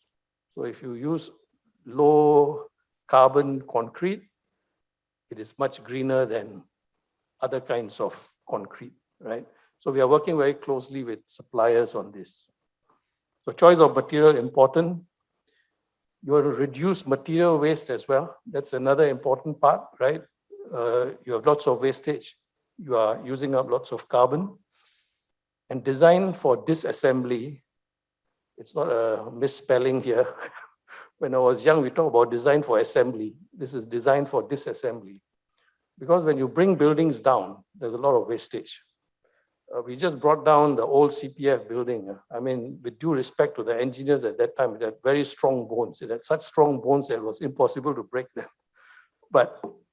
And especially in Singapore's context, right? I mean, because our karma is that we have got very little land, we tend to redevelop buildings, on block sales and all that, right? So actually, I think it makes sense to also design for disassembly that, but of course, not at the cost of the strength of the building and all that, but such that when the building comes down, you don't have too much wastage. And I do think as a country, we should spend more time with this, more research, more industry-wide cooperation. The other part I want to touch on is air conditioning. 60% of energy, 50 to 60% of all energy used in buildings goes into air conditioning. In fact, especially in our climate, right? So lots of progress has been made, cleaner, non-flammable materials, energy efficient compressors, using digital technology. I'll touch a little bit on that to optimize aircon usage and so on. And there are also solutions out there for passive displacement cooling. One of the first things we learn in physics is hot air rises, right? So actually you can have natural flows where hot air goes up, replaced by cold air. But all of this comes at the cost of comfort, right? We Singaporeans, when we go into a room, we want it immediately cool, right? We can't even wait for 5 minutes for the building to cool. So some of it is behavioral, some of it is just, again, as I said, as a company, we cannot use solutions which are not accepted by our tenants, right? We have to balance that. But I do think that there's lots of potential to look at passive displacement technology as well.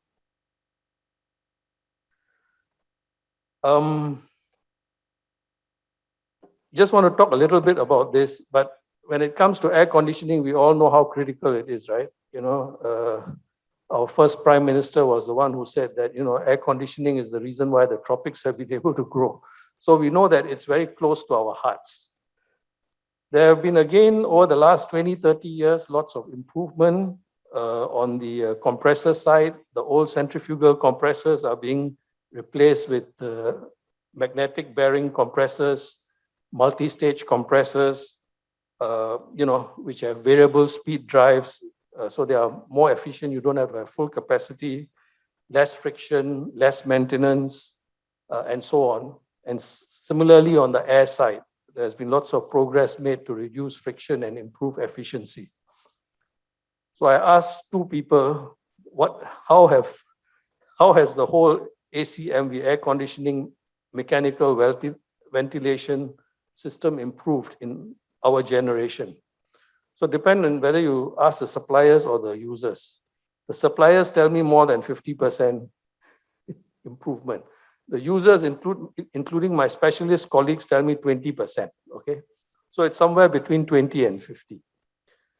But here again, I do think that, just like Pao Chen's inspiring water story, I think there's lots more we can do as a country to push this in our research institutes, both in the area of conventional ACMV, as well as what I talked about earlier in passive displacement technology. Okay, the other part, in addition to the physical attributes of the system, is how do we use it? So digitalization, especially in the last 5 years, has come in very strongly. Okay, so we are taking a data-driven approach. We have got intelligent building manufacturing system for a large portion of our buildings, whichever building lends itself to it. And in the last 4 or 5 years since we started it, my colleagues tell me we have achieved about 6.4%. And for the next few years, we expect another 5% improvement in the overall performance, just as a result of using intelligent building management systems.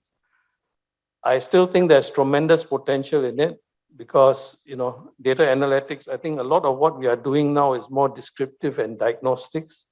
But as we get smarter and move to predictive and in fact prescriptive analytics, I think much more can be achieved. But in order to achieve that, you need data, right? You need data because then you can, push instructions to the systems on how they should behave rather than wait for feedback to come back.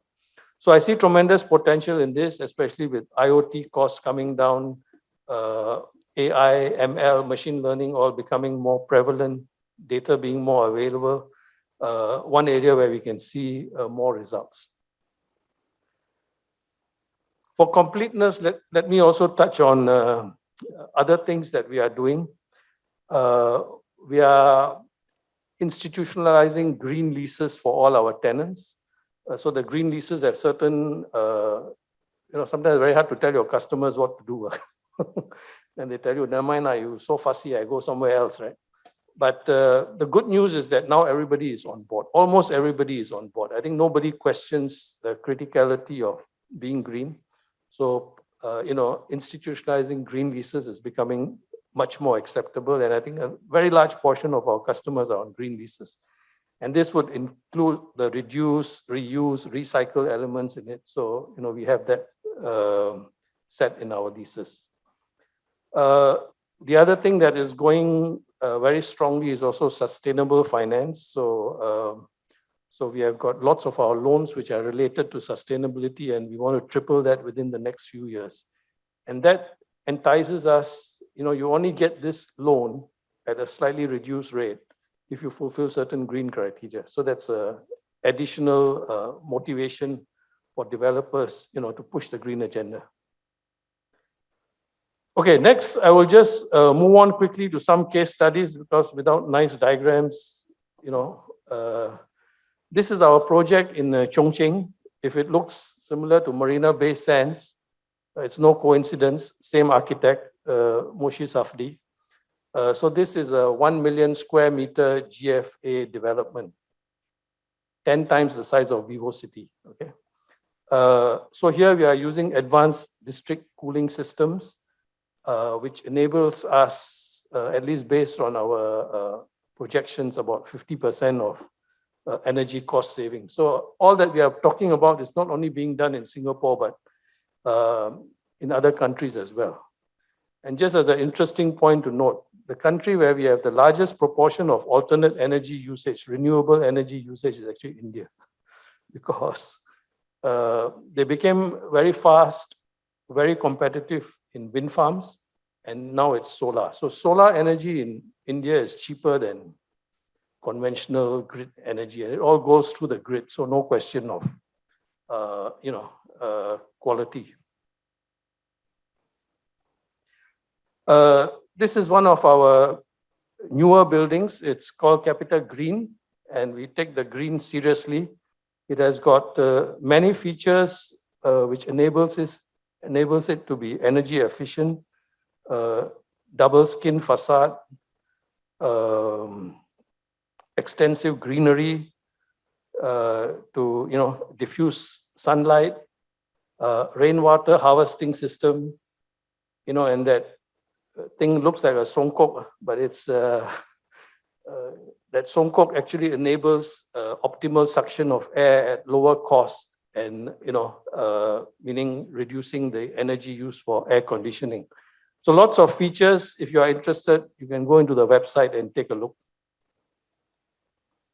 So this is just about what Minister talked about. You have to look at where the wind flows, where the sunlight comes. So all this has been taken into consideration in the design of the building, such that the air coming into our ACMV system is actually 2 degrees lower than it would be if not for these features, and that helps a lot in terms of energy usage.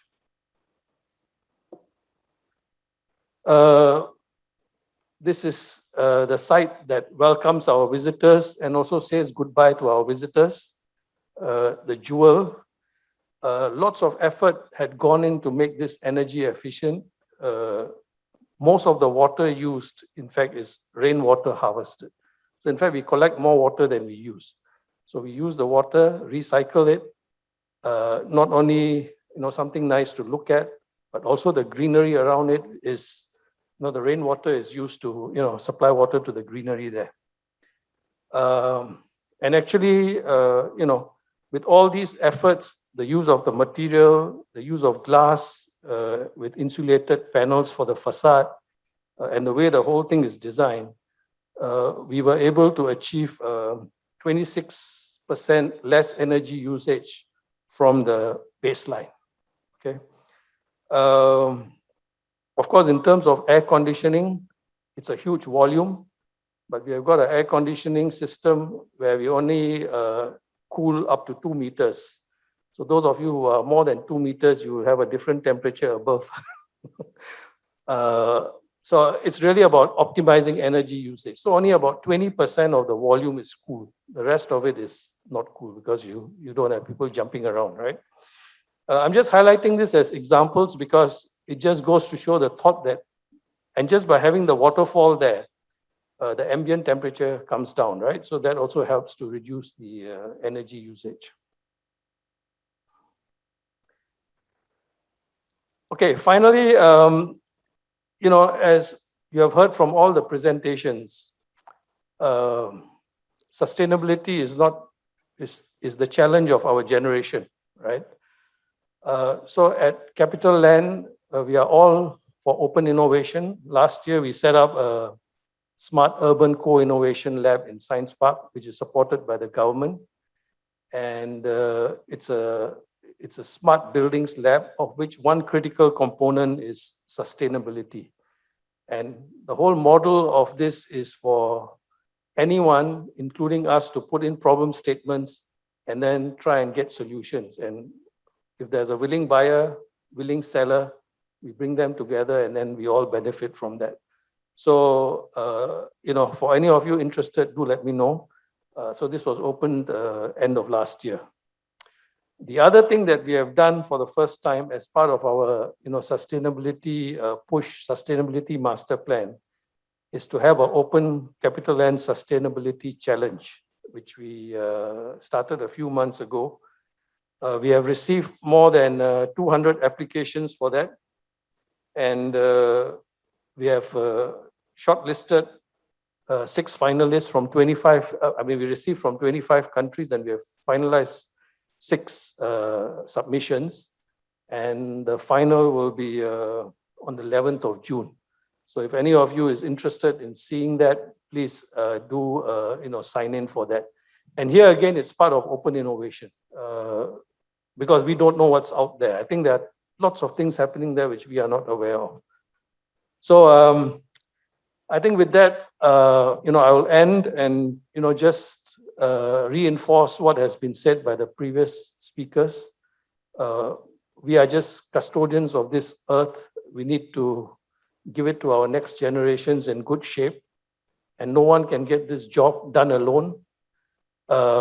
Engineers have to be at the forefront, and engineers have to work together. All of us have to work together.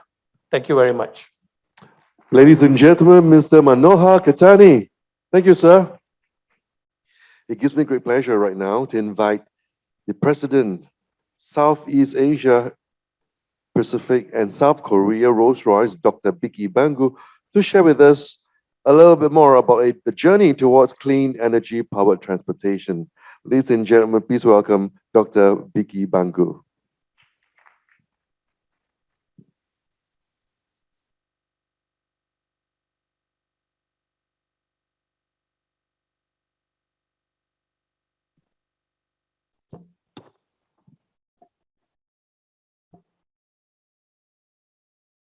Distinguished panelists, speakers, and guests online as well, it is my great pleasure to join you here in our discussions today as we think about the impact of sustainability on our present and our future. I believe we can all agree that the world today looks very different to where we started off in the early 2020s. Many things have been uprooted or disrupted significantly, and also for businesses, industries, and economies. It is encouraging to see governments across the world doing what they can to support the industry during these troubling times. But for us to properly take flight towards a stronger future together, we cannot rely on external support alone. The industry needs to generate responses and can fulfill changing travel demands whilst managing the impact on the world. If I can bring my slides up, please.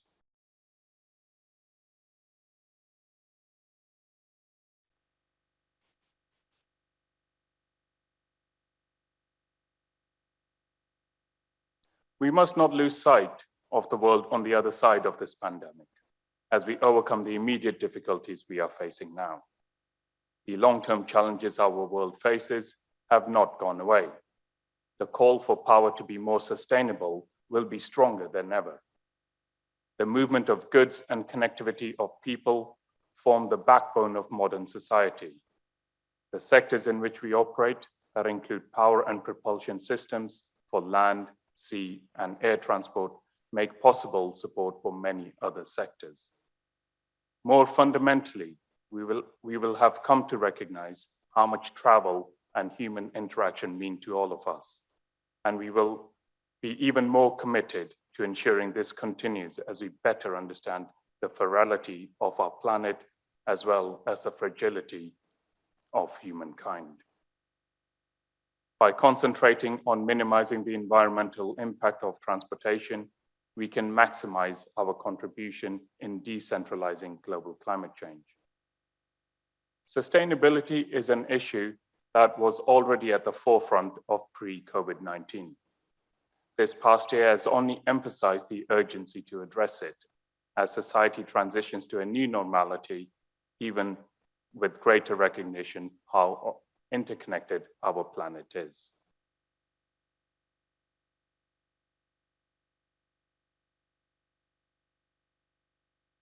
Singapore is commendable for its ability to balance the recovery from the pandemic with its long-term focus on strengthening the readiness for its future. The Republic has set out Sustainable Singapore Blueprint which includes a roadmap towards achieving a cleaner and greener transport by 2030.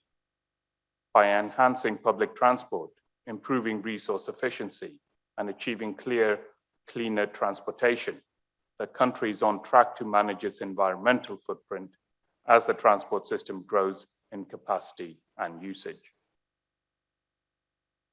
And as set out in this year's budget, the Minister of Transport is pressing on with the efforts to become a car-light society by encouraging active mobility whilst discouraging pollutive vehicles.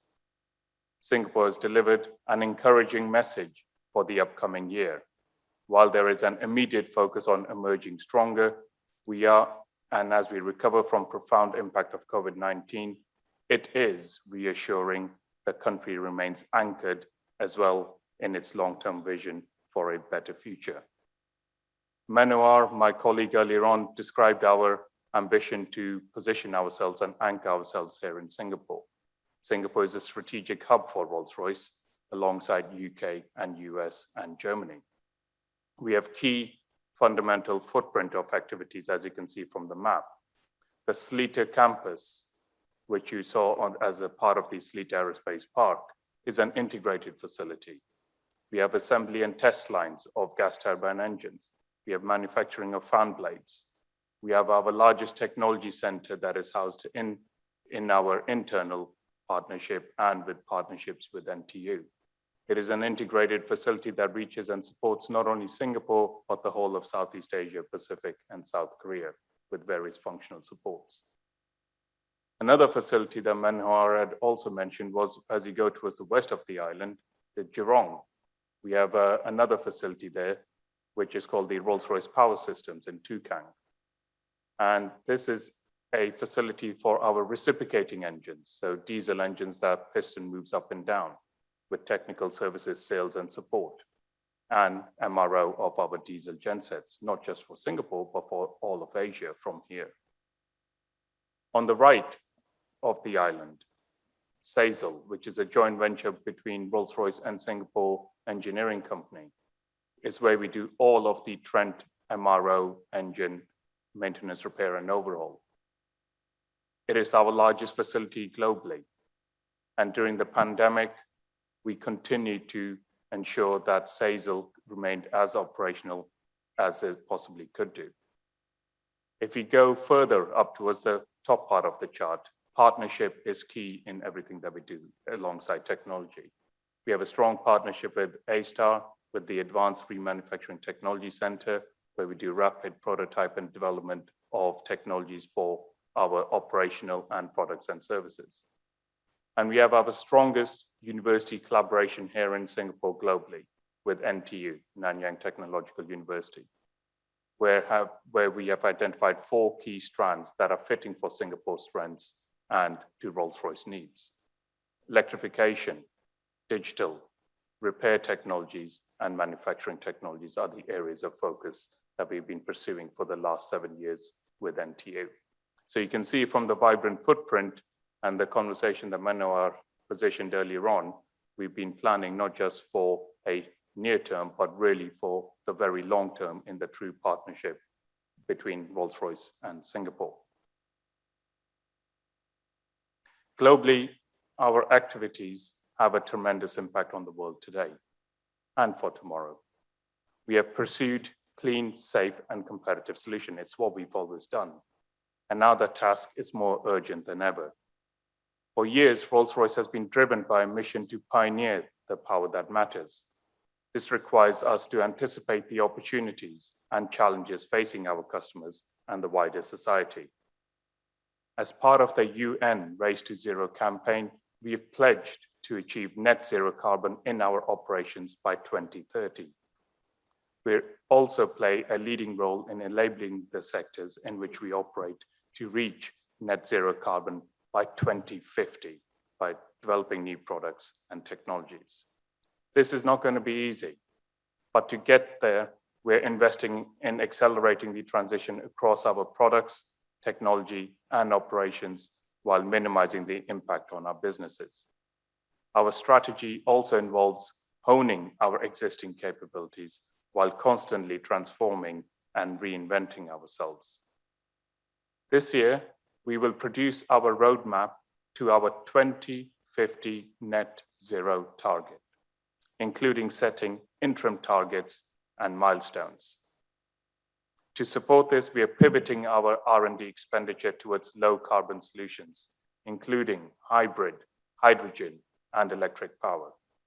In the short term, we intend to dedicate approximately 20% of our annual R&D expenditure to these technologies by 2023.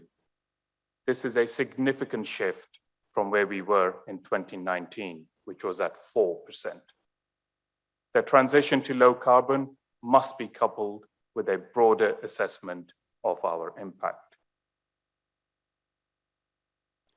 Electrification is an important part of Rolls-Royce sustainability strategy and supports our aim to contribute to net zero carbon future. We're working on technology that will electrify train journeys, regional flights, and boats, reducing carbon emissions and creating the potential for emission-free travel in the future. Sometimes called the third era of aviation, after propellers and the gas turbines. Electrification comes in many forms, from all electric to hybrid electric, and spans across different application sizes. Rolls-Royce believes that the pure electric or the all-electric propulsion will power smaller aircraft in the foreseeable future, whilst larger aircraft will rely on hybrid electric solutions that combine electrification with evolutions of gas turbine technology. Rolls-Royce groundbreaking technology is to power the flagship urban air mobility aircraft for Vertical Aerospace, a manufacturer based in the UK. Around 150 Rolls-Royce engineers based in countries, including Singapore, will work on developing the aircraft, which is aiming to be one of the world's first certified eVTOLs. The Singapore team in particular will contribute with the advanced electrical technology development for the power electronics, embedded electronic systems, equipment health monitoring, as well as modeling and simulation. In Singapore, the growth of electric vehicle usage would provide drivers with more choices in decarbonization. Rolls-Royce Singapore is collaborating with Shell, ABB, and Eigen Energy to develop the first series of service stations integrated with smart energy management solutions that will offer significantly faster charging for electric vehicles. We're seeing that the move to a more electrical world will be gradual, but ultimately revolutionary.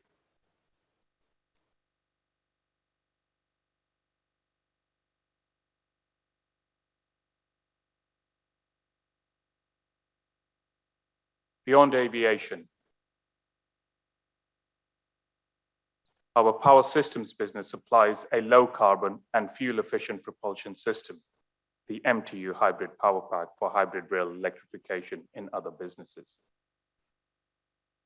It includes a combustion engine with an electric machine that can function as a motor and as a generator, which recovers and regenerates during braking.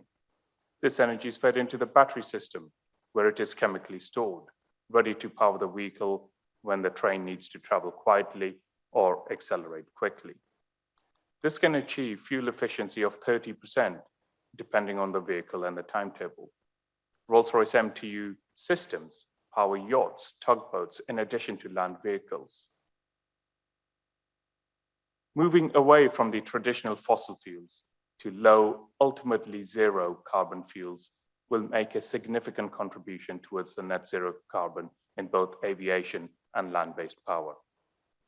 Whilst the majority of our products are capable of running on synthetically derived low carbon fuels, the industry faces shortages in demand, one reason being the high costs associated with manufacturing such fuels. Rolls-Royce has a critical role to play in advocating and accelerating the availability of alternative fuels, and we have worked in partnership with the fuel industry throughout 2020 to support this. We have also demonstrated our engine's compatibility with the new fuel types by ground testing 100% unblended sustainable aviation fuels, SAF, in a Trent engine at the end of 2020.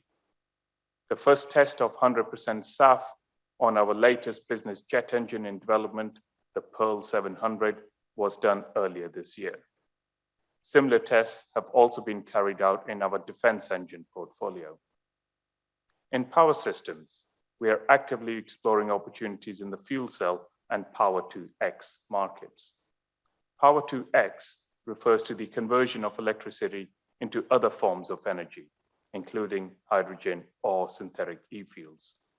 We will introduce the first demonstrator of the stationary fuel cell in Friedrichshafen in Germany during 2021, later this year. This is designed as a smaller scale decentralized power plant in which electricity from renewable energy is synthesized into e-fuel. We also envision a key role for our SMR technology, small modular reactor, in providing a reliable, low carbon energy source for synthetic fuel production. Sustainable aviation fuel have the potential to significantly reduce the carbon our engines produce. We think they're one of the solutions to decarbonizing the long-haul flight. While our modern Trent engines are already capable of running on SAF, they very rarely do so. This is because the SAF challenge is one of cost, scale up, and availability. To overcome this challenge, we need a range of industries, governments, and regulatory bodies to work together. Rolls-Royce is working with the oil and gas companies to develop more sustainable fuel processes and increase the volumes available. We're also working with academic partners to create synthetic fuels through electrolysis, known as e-fuels. If SAF production can be scaled up and aviation needs 500 million tons a year by 2050, we can make a huge contribution to our planet.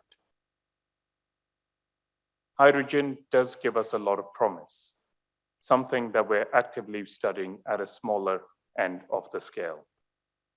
The hydrogen and fuel cell combination offers great energy storage solutions, faster refueling, and overall system is actually more efficient than a small gas turbine, irrespective of the fuel.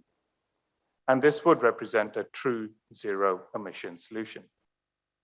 We're making great progress in hydrogen and power systems, one example being the joint research program that we have with Daimler, where we're working with Daimler on stationary fuel cell generators for facilities such as data centers as an emission-free alternative to diesel engines.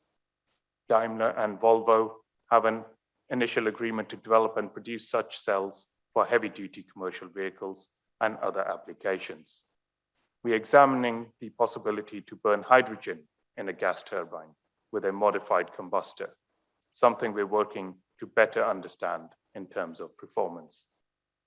Whilst we're making good progress, we need to recognize the focus required to bring together safety, certification, and infrastructure.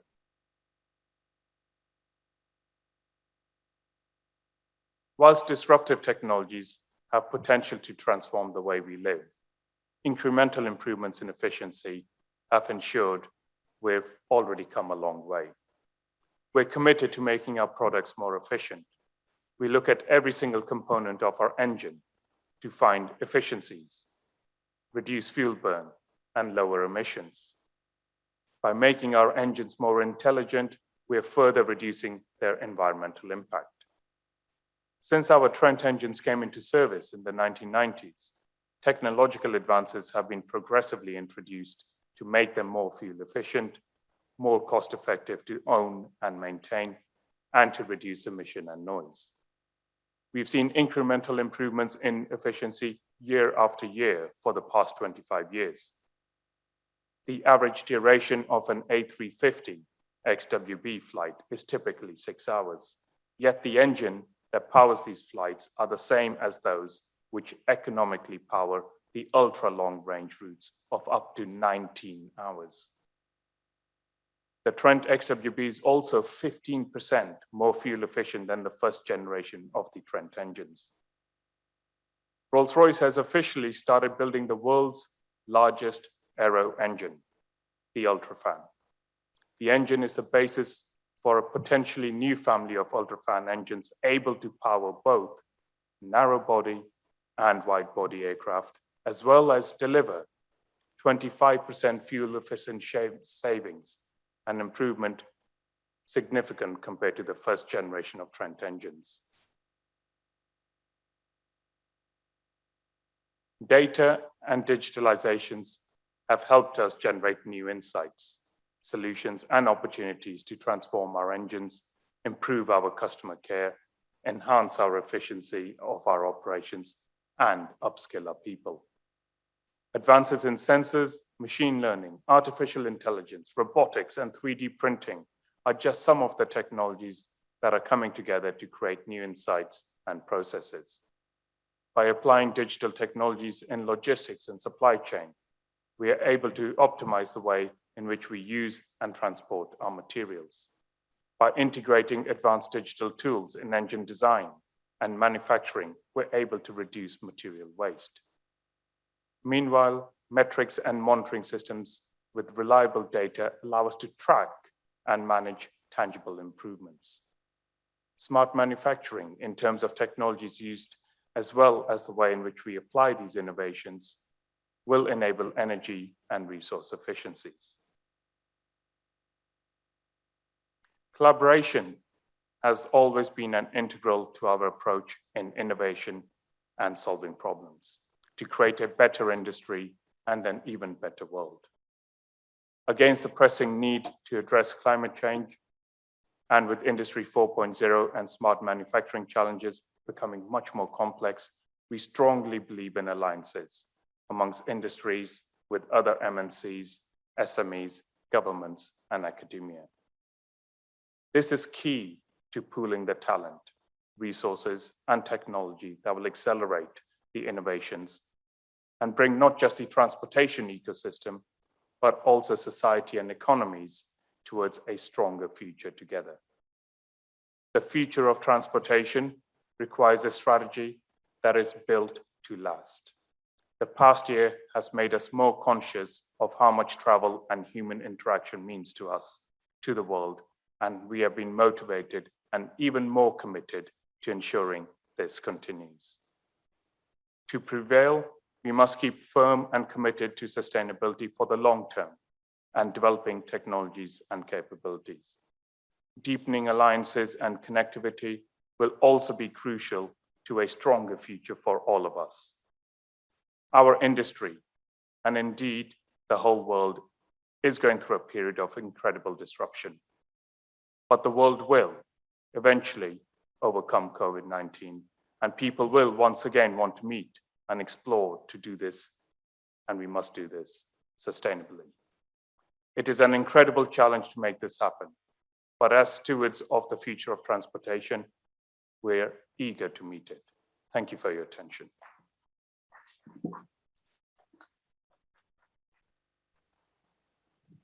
Well, ladies and gentlemen, right now we'd like to call upon the Chairman of Circular Economy Task Force, NUS, and Chairman, Sustainable Manufacturing Technical Committee, IES, Professor Seeram Ramakrishna, to share with us on the topic of the fourth industrial revolution, technologies for the sustainability and carbon neutral economy. Please help me welcome Prof. Seeram.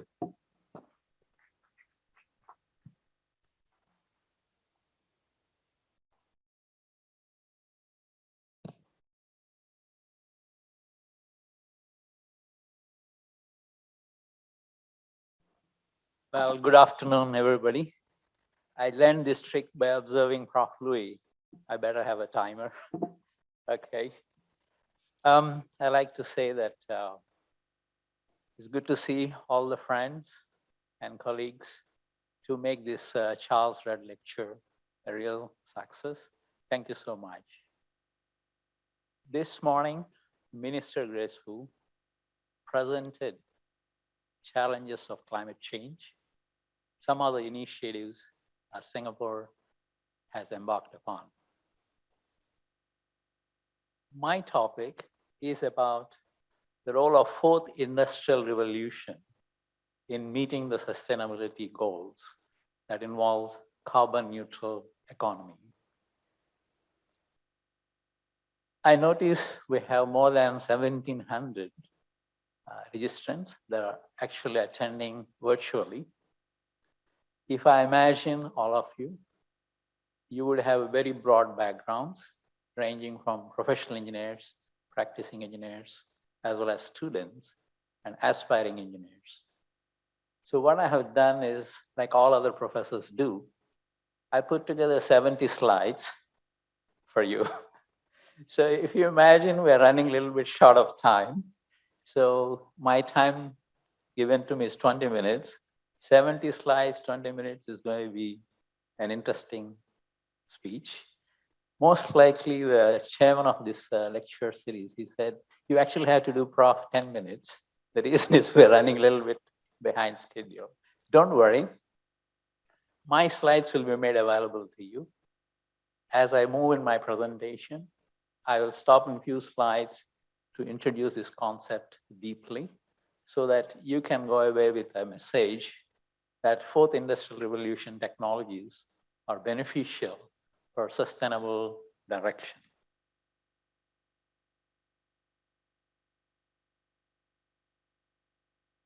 Okay. So this is an outline of my speech. What is fourth industrial revolution? Sustainability, carbon neutral economy. I would not spend too much time on those two items. Then I will show you specific examples of fourth industrial revolution connected to sustainability, and then I would conclude. So for those who are not familiar, especially the students, virtual audience, here is a summary of all the fourth industrial revolution technologies. On the left side, two columns mostly talks about robotics, AI, big data, blockchain, artificial intelligence, which you heard also from the other speakers today. On the right side column, we also have other technologies called nanotechnology, wearables, intelligent materials, brain-machine interface, additive manufacturing, and materials informatics. I do not think, can you put that on? I just want to have some animation because most of them are static pictures. This is actually our robotic research we are doing at the National University of Singapore. We use nanotechnology. It's called tactile sensors. So you could see when the person touches the robotic arm, it automatically comes to a stop. So there is no on and off button. It is a touch sensitive tactile sensor. Good.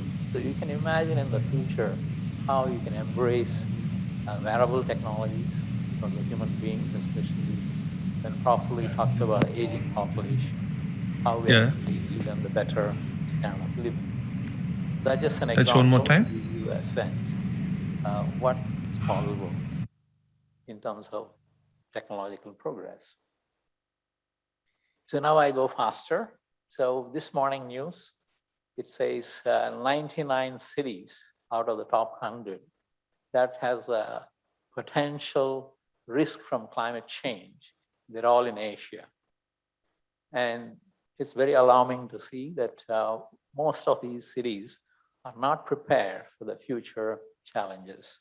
Some of these challenges we will address through the panel session, which I would be moderating later on. Also, we didn't talk about Tesla founder, Elon Musk, yesterday said he would not back buying electric cars using Bitcoin. And he said digital currency is also highly energy intensive. So you can think of how our understanding changes with a deeper sense of what we are talking about. So sustainability is multifaceted. It has a role for everybody to understand and see potentially what is a solution we can bring forward.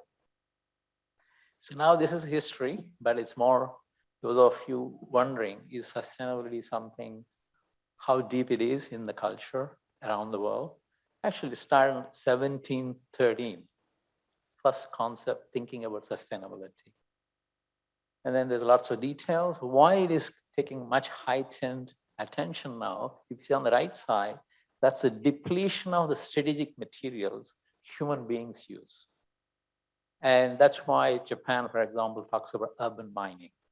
So we no longer can go to the mines and actually excavate physically, we need to regenerate those resources. Some of these materials are only available for next 30 to 40 years, so they don't last forever. And that's the difference between a linear economy where we use and throw them. It causes pollution to the environment. Also, it affects the climate. Whereas a circular economy is proposed to be improving our quality of life. So these are more details. Carbon neutral economy means we are talking about total emissions by the human activities are net zero to the atmosphere. So that's the basis. How we achieve it, there's a whole range of technologies.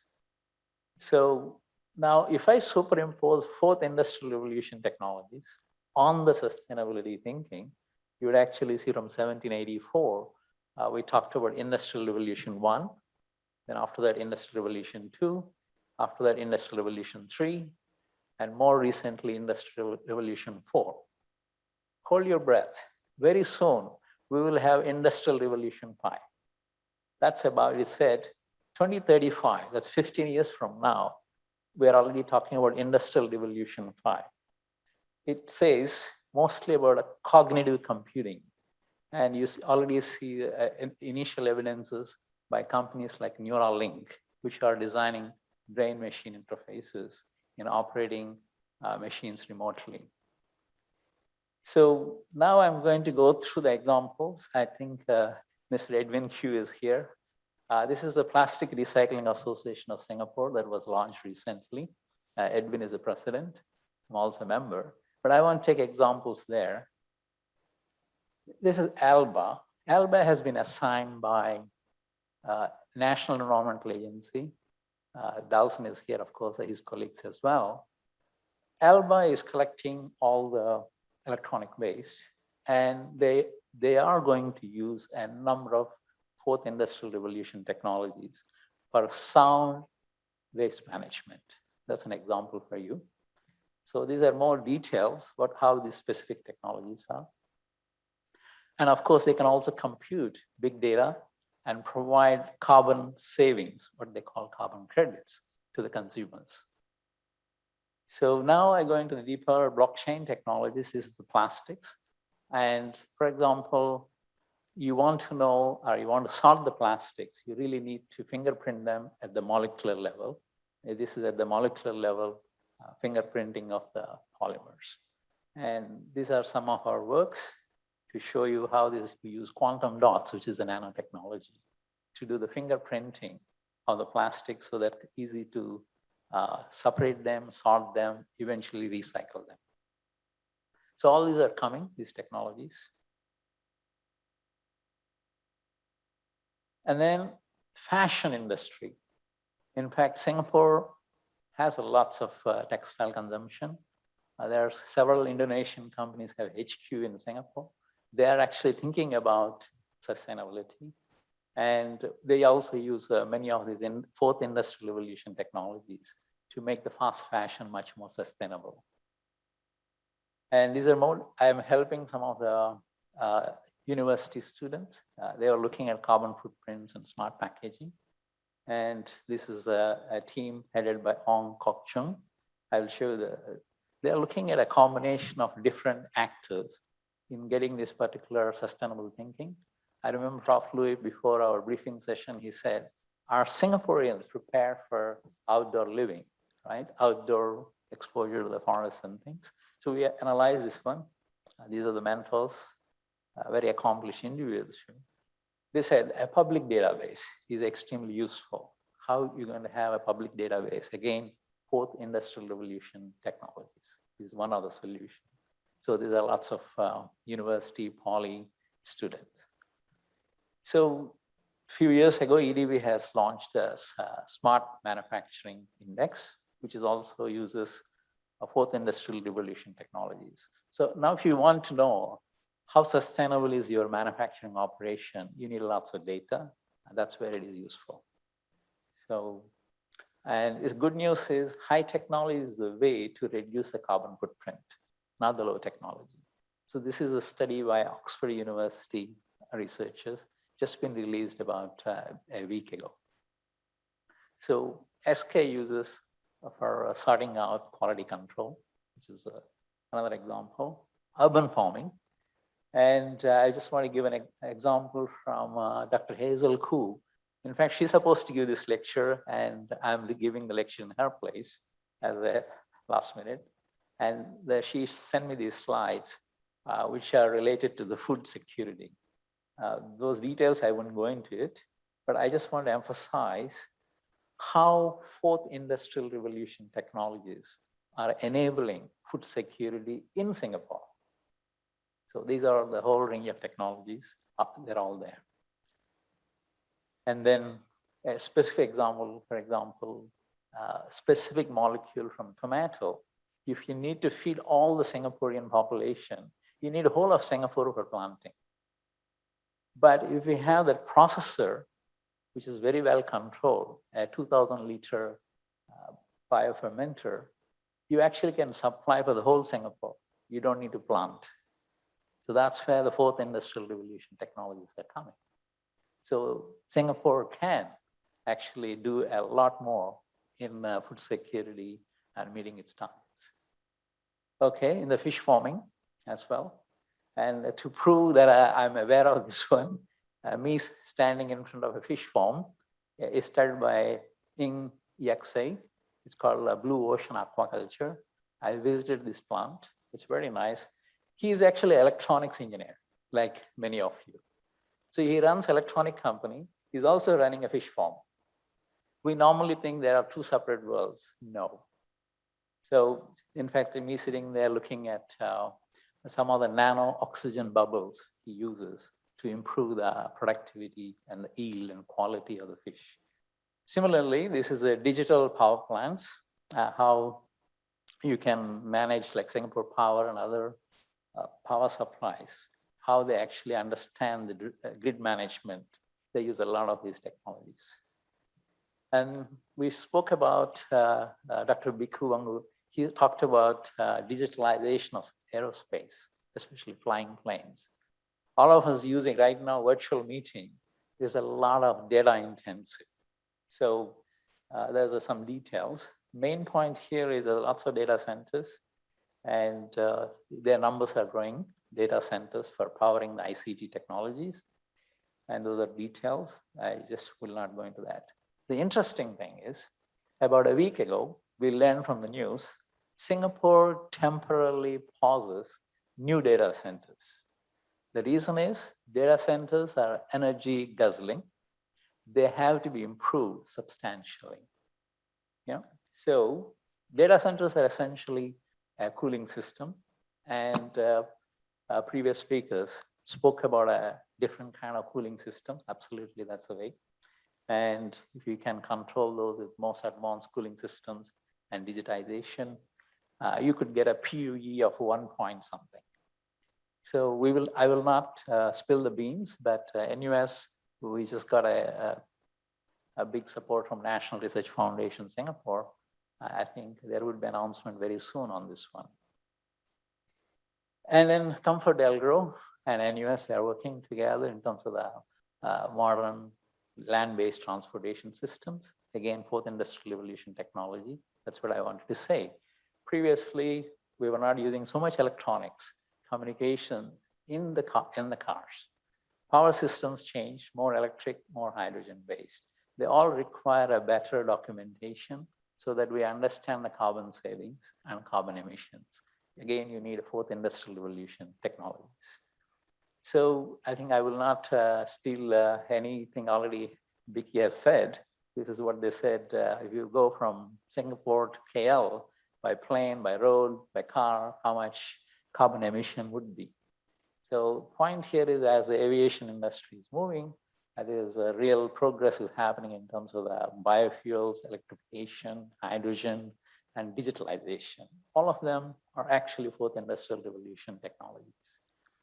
So LCD printing was spoken. In fact, some of the GE engines, they make using 3D printing, less number of components.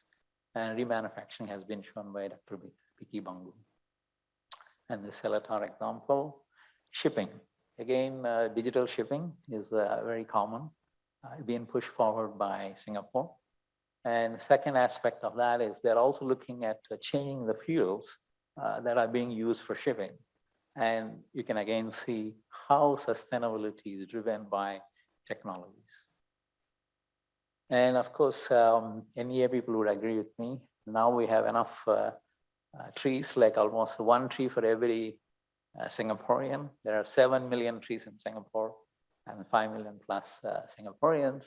And there's a good monitoring of all this health of the plants and trees.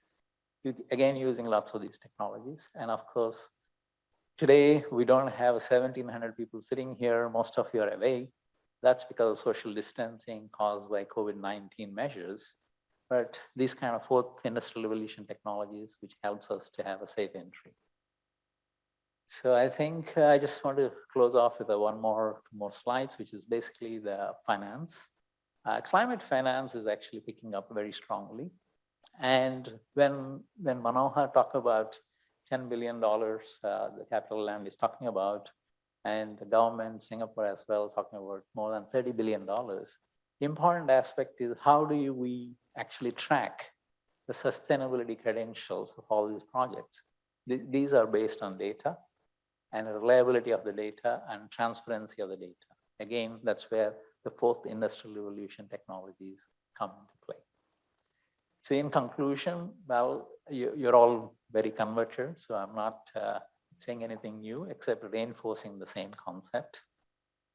And there's one aspect, since I come from the university, I believe the current generation will require different way of educating them, because they are not like the previous generation. They're looking for some kind of fulfillment and a meaningful careers. This is where Industry 4.0, sustainability thinking, as well as lifelong learning will help them. So these are just the details, and eventually we'll have everything smart, hopefully. So this is a bit of a small commercial. In case you're seriously interested in more than my 70 slides, there's the 2 books we wrote on sustainability and circular economy. They're already available in the shops.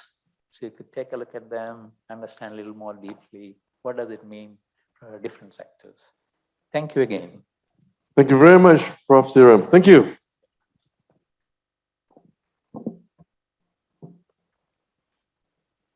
Please help me welcome the Director, Strategic Issues, National Climate Change Secretariat, Strategy Group, Prime Minister's Office, Mr. Benedict Chia, who will be sharing with us on climate change challenges and Singapore's plans. Please welcome Mr. Benedict Chia.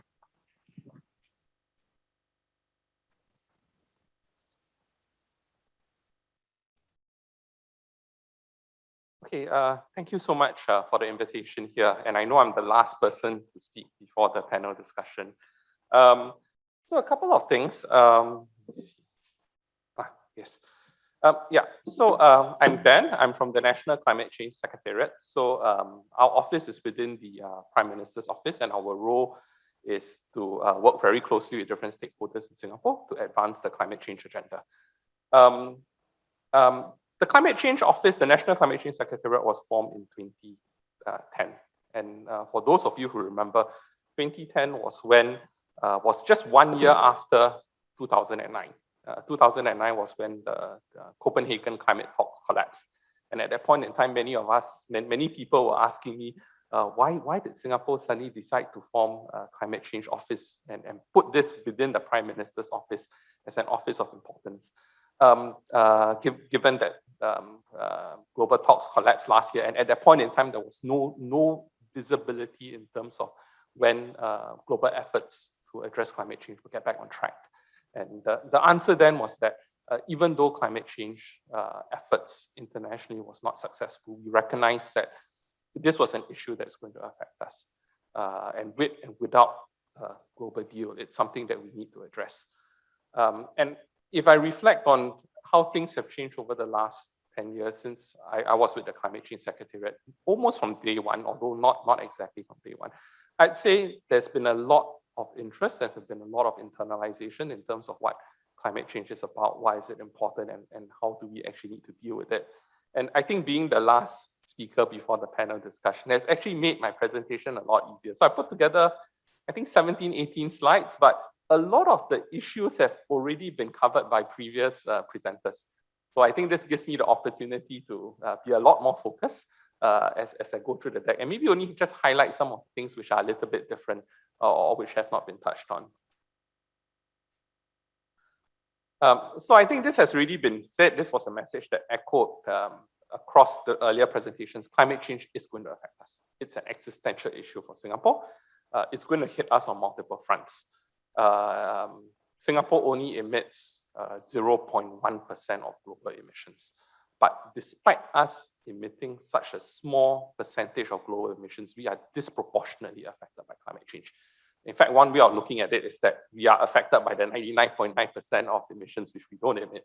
So in a sense, it's an asymmetrical problem for us. We are a very small emitter, but we are disproportionately affected.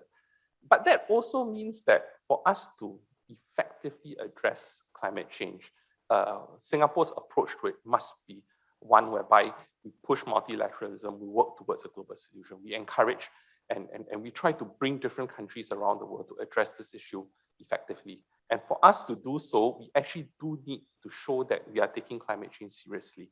In terms of emissions reduction, we are working towards a low carbon future. We are being a responsible global citizen by trying to reduce our emissions as far as possible. And I think, as I'll cover in the next couple of slides, this is going to be a bit challenging for Singapore. There are two key challenges of emissions reduction for us, which in a sense limit our solution space. The first is that we are small, compact, dense island state. And this really means that we have limited alternative energy potential. Even if we were to plaster all available space with solar panels, it will only contribute a very small percentage of our energy needs. The other feature of our economy is that we are small, but we're also very open. The bulk of our emissions, as shown in the earlier slide, actually comes from industry. And if we drill down further, the sector in industry which contributes the most to emissions is actually our petrochemical sector. So that's the industries which are mostly located on Jurong Island. Generally around the world, in academic literature, the petchem sector is one which is seen as, and it's regarded as a hard to abate sector. This makes it challenging for us to reduce emissions, but despite the challenges, we are still trying to push the boundaries as far as possible. The other thing that Singapore has done is we have already taken early action. So if you look at our electricity mix here in 2000, the bulk of electricity was generated from fuel oil, from petroleum products. Right now, more than 95% of electricity is generated from natural gas. Natural gas is the cleanest source of fossil fuel out there, and it's the option that is most readily available for us, given our lack of alternative energy options. And this is something that we have already maximized at this point in time. But if you compare this to what other countries around the world are doing, many large economies, including those that have very aggressive targets, still have a significant amount of coal power within their mix itself. And for them, in a sense, it's a bit easier to reduce emissions because once they phase out coal, you already see a significant drop. But for Singapore, we do not have the option on the table for us. But despite our challenges, we are committed to doing our part. We are committed to pushing the boundaries. And early last year, at the start of the pandemic, we did two things. First, we announced an enhancement of our 2030 emissions target. And this is to peak emissions at 65 megatons around 2030. The other thing we did was we laid out our long-term low emissions development strategy. We're one of the first 20 countries around the world to do that. And our LEDS actually has us halving emissions from its peak of 65 to 33 MT by 2050. And actually, the other significant part of our LEDS is we made a commitment to work towards net zero as soon as viable in the second half of the century. When our senior minister, Teo Chee Hean, who is chairman of the Interministerial Committee, announced this, he said that the net zero target is a very challenging target. But despite that, we'll try our best. And if things turn out better, we may be able to achieve it earlier rather than later. But if not, we'll need to see what we need to do in order to meet our goals. Yeah, so this, I think this has been touched upon in the earlier presentations. That the only, I won't belabor the point, but maybe the only thing to highlight is that when we are thinking of adapting to climate change, we are thinking very broadly in terms of resilience. And for us, resilience is resilience in terms of water supply, resilience in terms of our infrastructure, resilience in terms of biodiversity, ecosystems, food security. And we are assessing how best can we build up resilience as we need to deal with the impact of climate change. I mean, even in the best case scenario, if you look at what countries have pledged on the table, and if you assume that all countries achieve whatever they said they would do, we are likely to keep temperatures increased to about 2.1, 2.2 degrees. It is still a bit off the Paris targets. The Paris targets is to go below 2 and as far as possible aim for 1.5. So we are still a little bit off. And even at 2.1, 2.2 degrees, we would still have to deal with the impacts of climate change because this is the effect of the cumulated carbon emissions that are already in the atmosphere. But on the positive side, if you look back 5-6 years ago, in the past, the world's climate pledges only took us to 3.2, 3.3 degrees. So with enhanced ambition, at least over the last couple of years, we have seen ourselves reaching closer to the Paris goals, but we are still a little bit off. And even then, we still need to be cognizant of the fact that climate change is going to affect us, and we need to deal with the impacts. For the next couple of slides, I'm going to touch on a few case studies and examples of how Singapore is trying to push the boundaries. Solar has been talked about a fair bit, but I thought I wanted to raise a couple of points on solar. So for solar, we are pushing the boundaries in Singapore. The relatively easier thing is to deploy solar panels on rooftops. But that for us it will only get us so far. So we are also looking at more innovative areas in which we can deploy solar. The picture on the right here shows solar deployment on Tengeh Reservoir. Once it is completed, it will be one of the largest inland solar farms in the world, which is sized at about 45 football fields. Apart from that, we are also looking at deploying solar in offshore waters. So there's been a small project that's going on off Punggol. The other areas we are looking at for solar deployment will be walkways, building facades. And I think earlier in one of the presentations, I think there was a point raised that building integrated photovoltaics is very expensive, more than 100 years payback period. This is still a very new area, and from some of our discussions with the researchers, they made a distinction between two things. Building attached photovoltaics and building integrated photovoltaics. Building attached photovoltaics essentially means there's a building facade and you just attach a solar panel on it. That generally tends to be more costly because you are attaching the panel on a current facade. And in some cases, you need to reinforce a facade in order to be able to support the panel itself. But if we are able to do building integrated photovoltaics, which is the photovoltaic panel actually replacing the building material, then you will be able to count the cost of building material saved as a result of the replacement.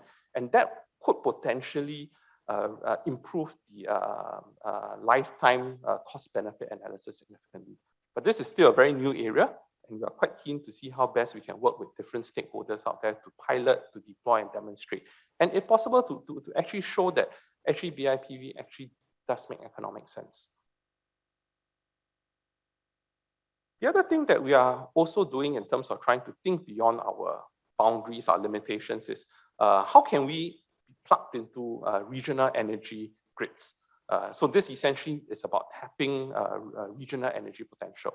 So there are a couple of projects that have happened over the last year. One is pilot has been started for 100 megawatts of electricity imports from Peninsular Malaysia to Singapore. And if this is successful, it would actually lay the groundwork for us potentially exploring a higher, larger amount of imports. The other is something a little bit more regional in scale: Laos, Thailand, Malaysia, Singapore power integration project. So it's really to test out solutions to see whether something much broader in terms of decarbonization can actually work. And I think for those of you who have been following the news and the press, there's also been a couple of articles about this project called Sun Cable. So essentially, it's a company that, private sector company that's planning to set up a huge solar farm in the Australian desert and then send the green electrons to Singapore.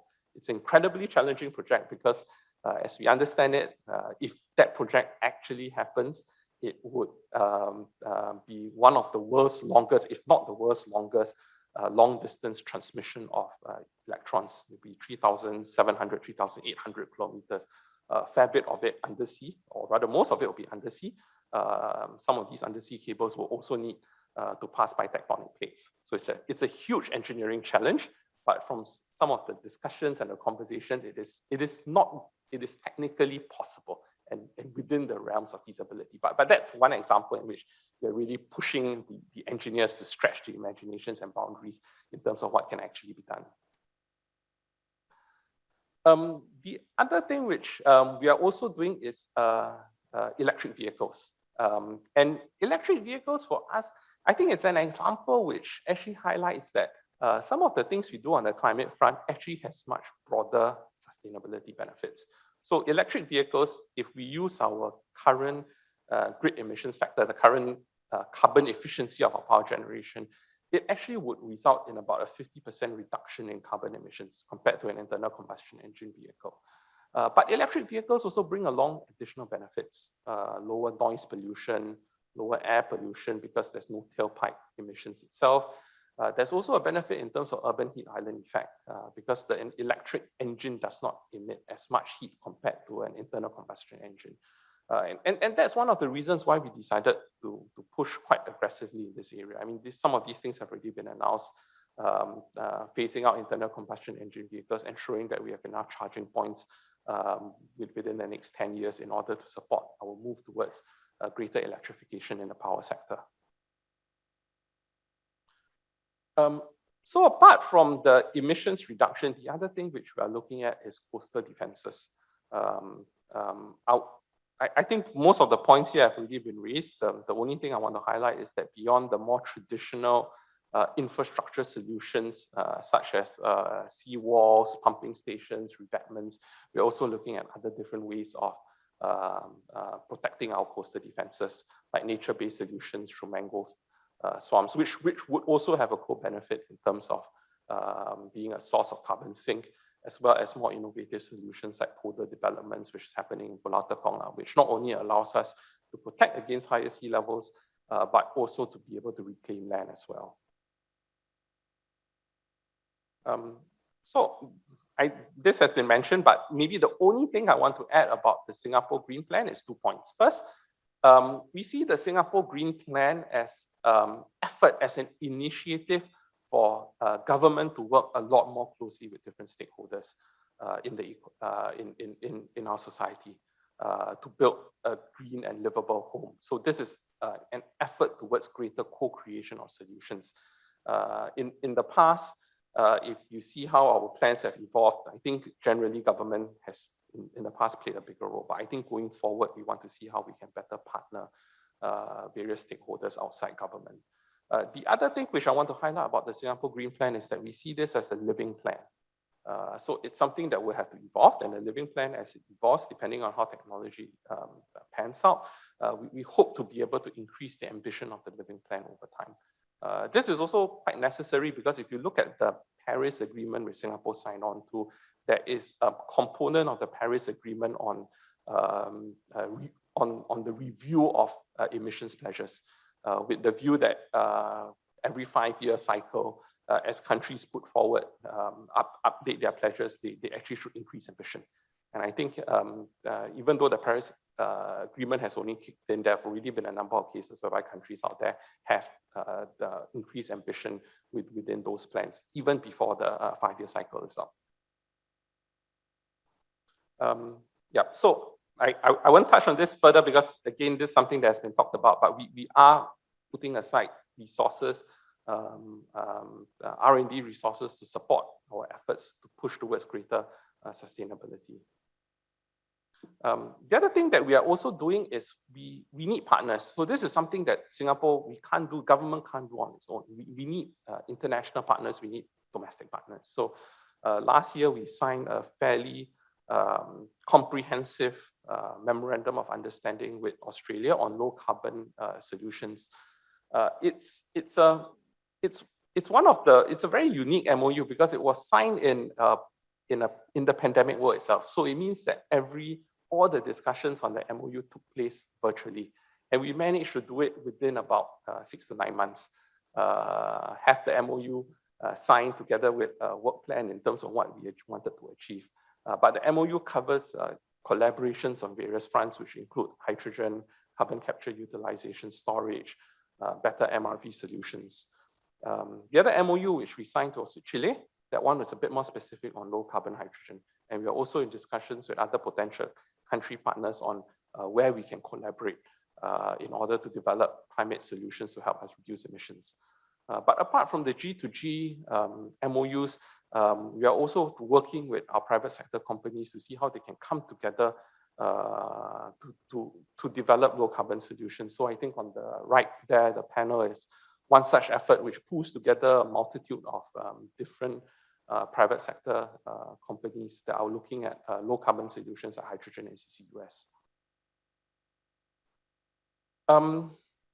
Yeah, so enabling a green recovery, it's again something that the earlier speakers have talked about, but maybe if I could just raise one point about green recovery and maybe green economy in general, is that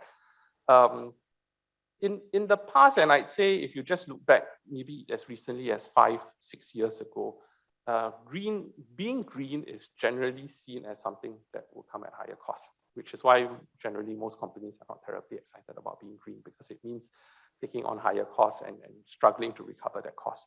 But I'd say that the economics, the technology has improved to the extent that actually now being green actually makes business sense.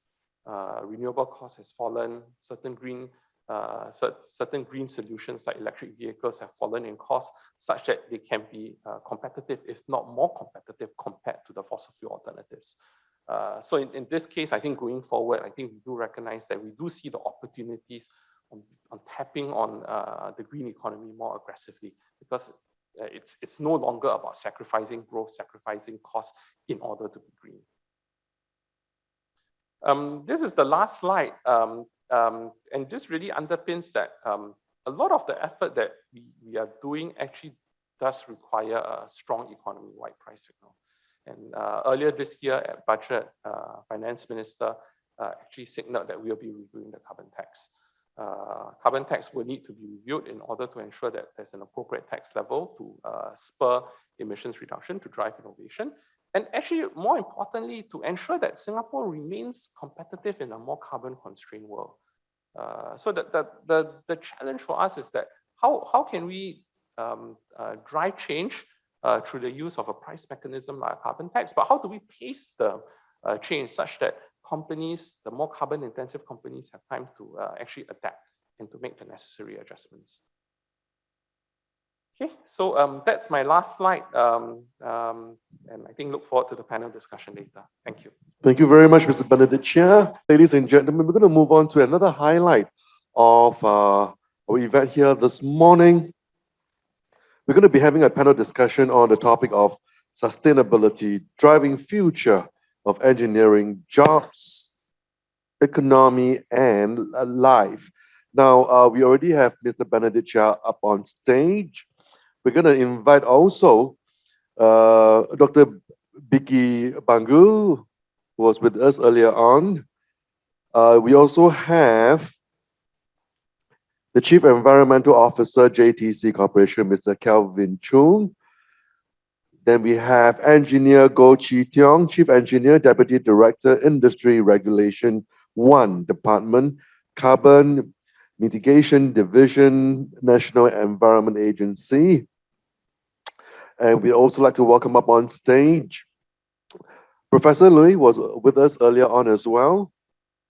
Professor Louis Pu Chuan, Temasek Defense Professor.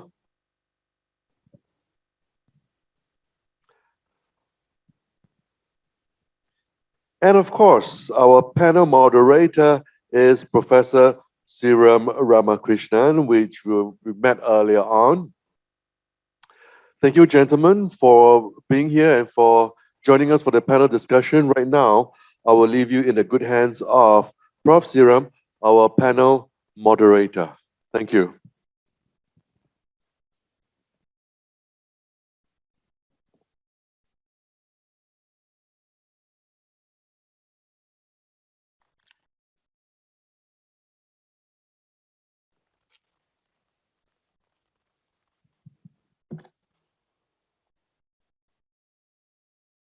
Test. Well, we're inching into the past 12 noon time, and we're also mindful that we have a limited time than originally planned. So we will make sure this particular panel meeting happens in a time that is allocated to us in a sharp and quick way. As introduced, we have 5 distinguished panelists. On my left side, Engineer Go, Chief Engineer, Carbon Mitigation Division, National Environmental Agency. Next to him is Mr. Calvin Chong, Chief Environmental Officer, JDC Corporation, and Dr. Bicky Bhangu, he just spoke, President, Southeast Asia, Pacific, South Korea, Rolls-Royce. Professor Louis Chen, Temasek Defense Professor. Mr. Benedict Chia, Director, Strategic Studies, National Climate Change Secretariat, PMO Office. As they say, there's nothing called free lunch. This morning, 3 of the 5 panelists, they already earned their lunch. They spoke extensively about what their organizations, their sector is doing with respect to sustainability. Now we have 2 of the panel members, they're yet to earn their lunch. So I need to ask both of them to speak first and give us a little bit insights to what their organizations are doing with respect to sustainability and engineering. I just want to remind, this is a panel primarily looking at sustainability driving the future of engineering, economy, jobs, ultimately our lives. So can I invite Engineer Go? Perhaps tell us your excitement at NEA in terms of the energy efficiency measures and your own future plans with respect to how you're going to track these energy efficiency progress, please. Hi, everybody. I'm Chong from the Carbon Mitigation Division of the NEA, National Environment Agency. So my division actually plays a role in climate mitigation. And we do this by raising the level of energy efficiency in industrial sectors through regulations. And these regulations come from the Energy Conservation Act, as well as the Carbon Pricing Act. So maybe I'll just give a quick introduction on these 2 acts. The Energy Conservation Act actually requires energy-intensive industrial facilities to put in place various energy management practices. And this is to help companies to put a right amount of focus on the facility energy use and performance, so as to achieve a sustainable year-on-year improvement in terms of energy efficiency. Right? While under the Carbon Pricing Act, we require those large greenhouse gas emitters, right, to measure, report, and verify their greenhouse gas emission.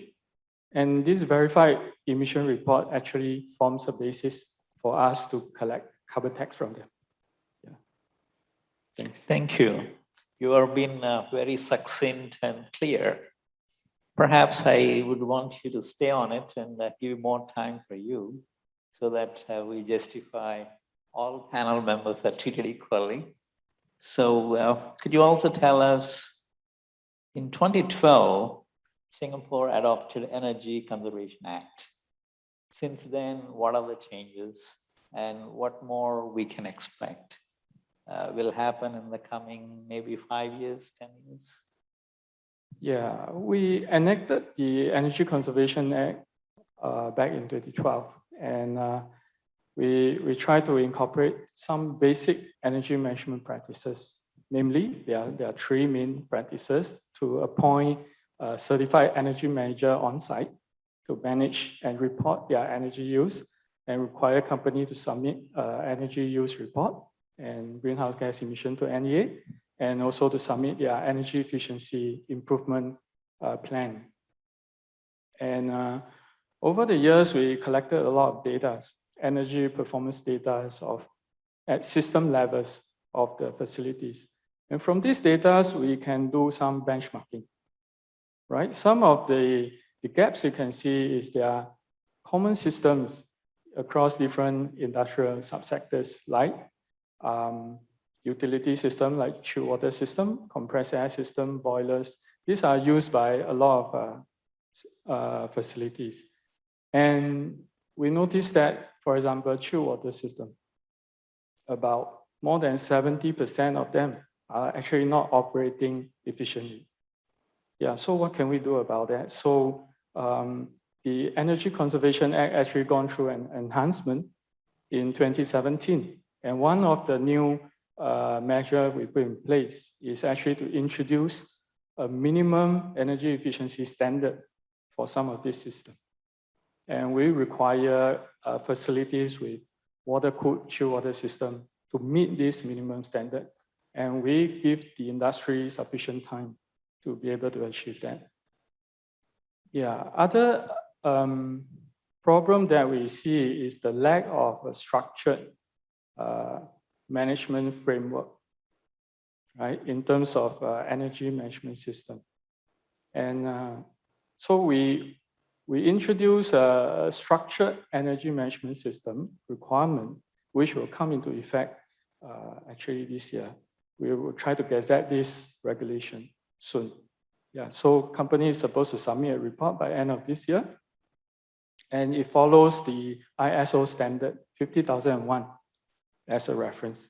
So this will help company to achieve a continuous and sustainable improvement in their energy review and improvement. Yeah. Thank you, Go, for telling us we all have to be paying attention to the minimum energy standards. It's a very good initiative. Now, can I get Calvin to be on the hot seat? And Calvin, tell us, JTC being the industry developer for Singapore has been doing this job so excellently. Tell us how JTC is helping to envision a sustainable future for Singapore. Thank you, Prof. Seeram. So for JTC, we just like how many of the companies are doing. We have to internalize our own stuff in this sustainability journey. We need to believe in it, and with that, then we can actually, the first step we do, we try to infuse sustainability into all our developments, and that includes buildings as well as our industrial estates. So some of the things that we have done include we try to optimize and make use of every single available space for solar. We try to improve electrical consumption in our buildings by putting in the state-of-the-art DCS system and ACMB system to lower down the cooling costs, etc. But those are the things that we do on our own. But with the internalization of our stuff, the other aspect that we need to do, actually, I haven't finished the part on about we trying to make our own estate green. The other aspect that really makes a lot of difference is actually in the design of our buildings. So not only do we try to achieve Green Mark, which is a national mandate on us, we also try to be better than the Green Mark. So in all our new estates, for example, the Bhangu Digital District, we not only put in all the best operating equipments, aircon equipments, etc. We also try to include the latest technologies, such as the smart technologies that some of the earlier speakers have talked about, to try to further optimize the operation. The other aspect that I think is a frontier that we need to embark on is on embedded carbon. We are slowly looking into this space, and I think the biggest challenge with embedded carbon is in the firstly, there's no globally accepted standards on how we measure embodied carbon. I think that's a very big challenge for us. Many people have different ways of accounting for embedded carbon. And the second issue is that JTC is an industrial infrastructure developer. So a lot of our buildings and estates are built for industry activities.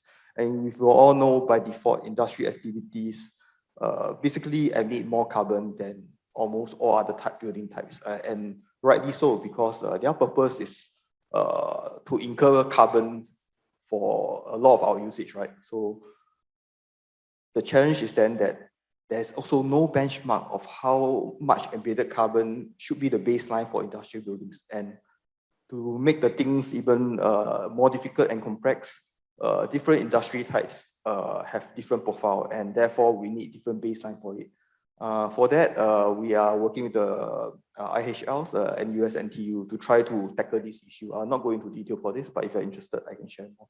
So what I have shared earlier are how JTC has been trying to use our own estates and to improve sustainability. But I think the next challenge for us and the next phase of sustainability development is how do we bring along all our customers, the lessees and the tenants in our building estates to come on board on this journey. This is especially so for the SMEs, because a lot of time, like what the other speaker has said, they think that sustainability is a cost. Well, that being said, a lot of the technology has catch up. For example, solar, it actually pays for itself. Therefore, we try to bring them along with this journey, starting with the easier, lower hanging fruit of solar. So we have a big footprint of solar to lease out to the solar vendors to put solar panels. But with that, we actually have certain economic of scale, and we share that with our customers. So in our solar contract, we actually allow our customers to tag on it and actually being paid the same rates as what they're paying JTC. So these are small tags that we make to introduce them to the concept of sustainability. But that being said, I think there's so much more they can do in terms of their manufacturing processes, as well as their office facility, etc.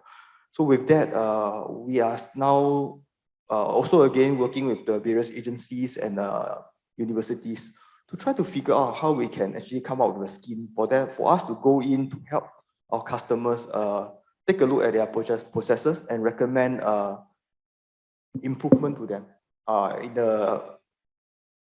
with the focus on sustainability.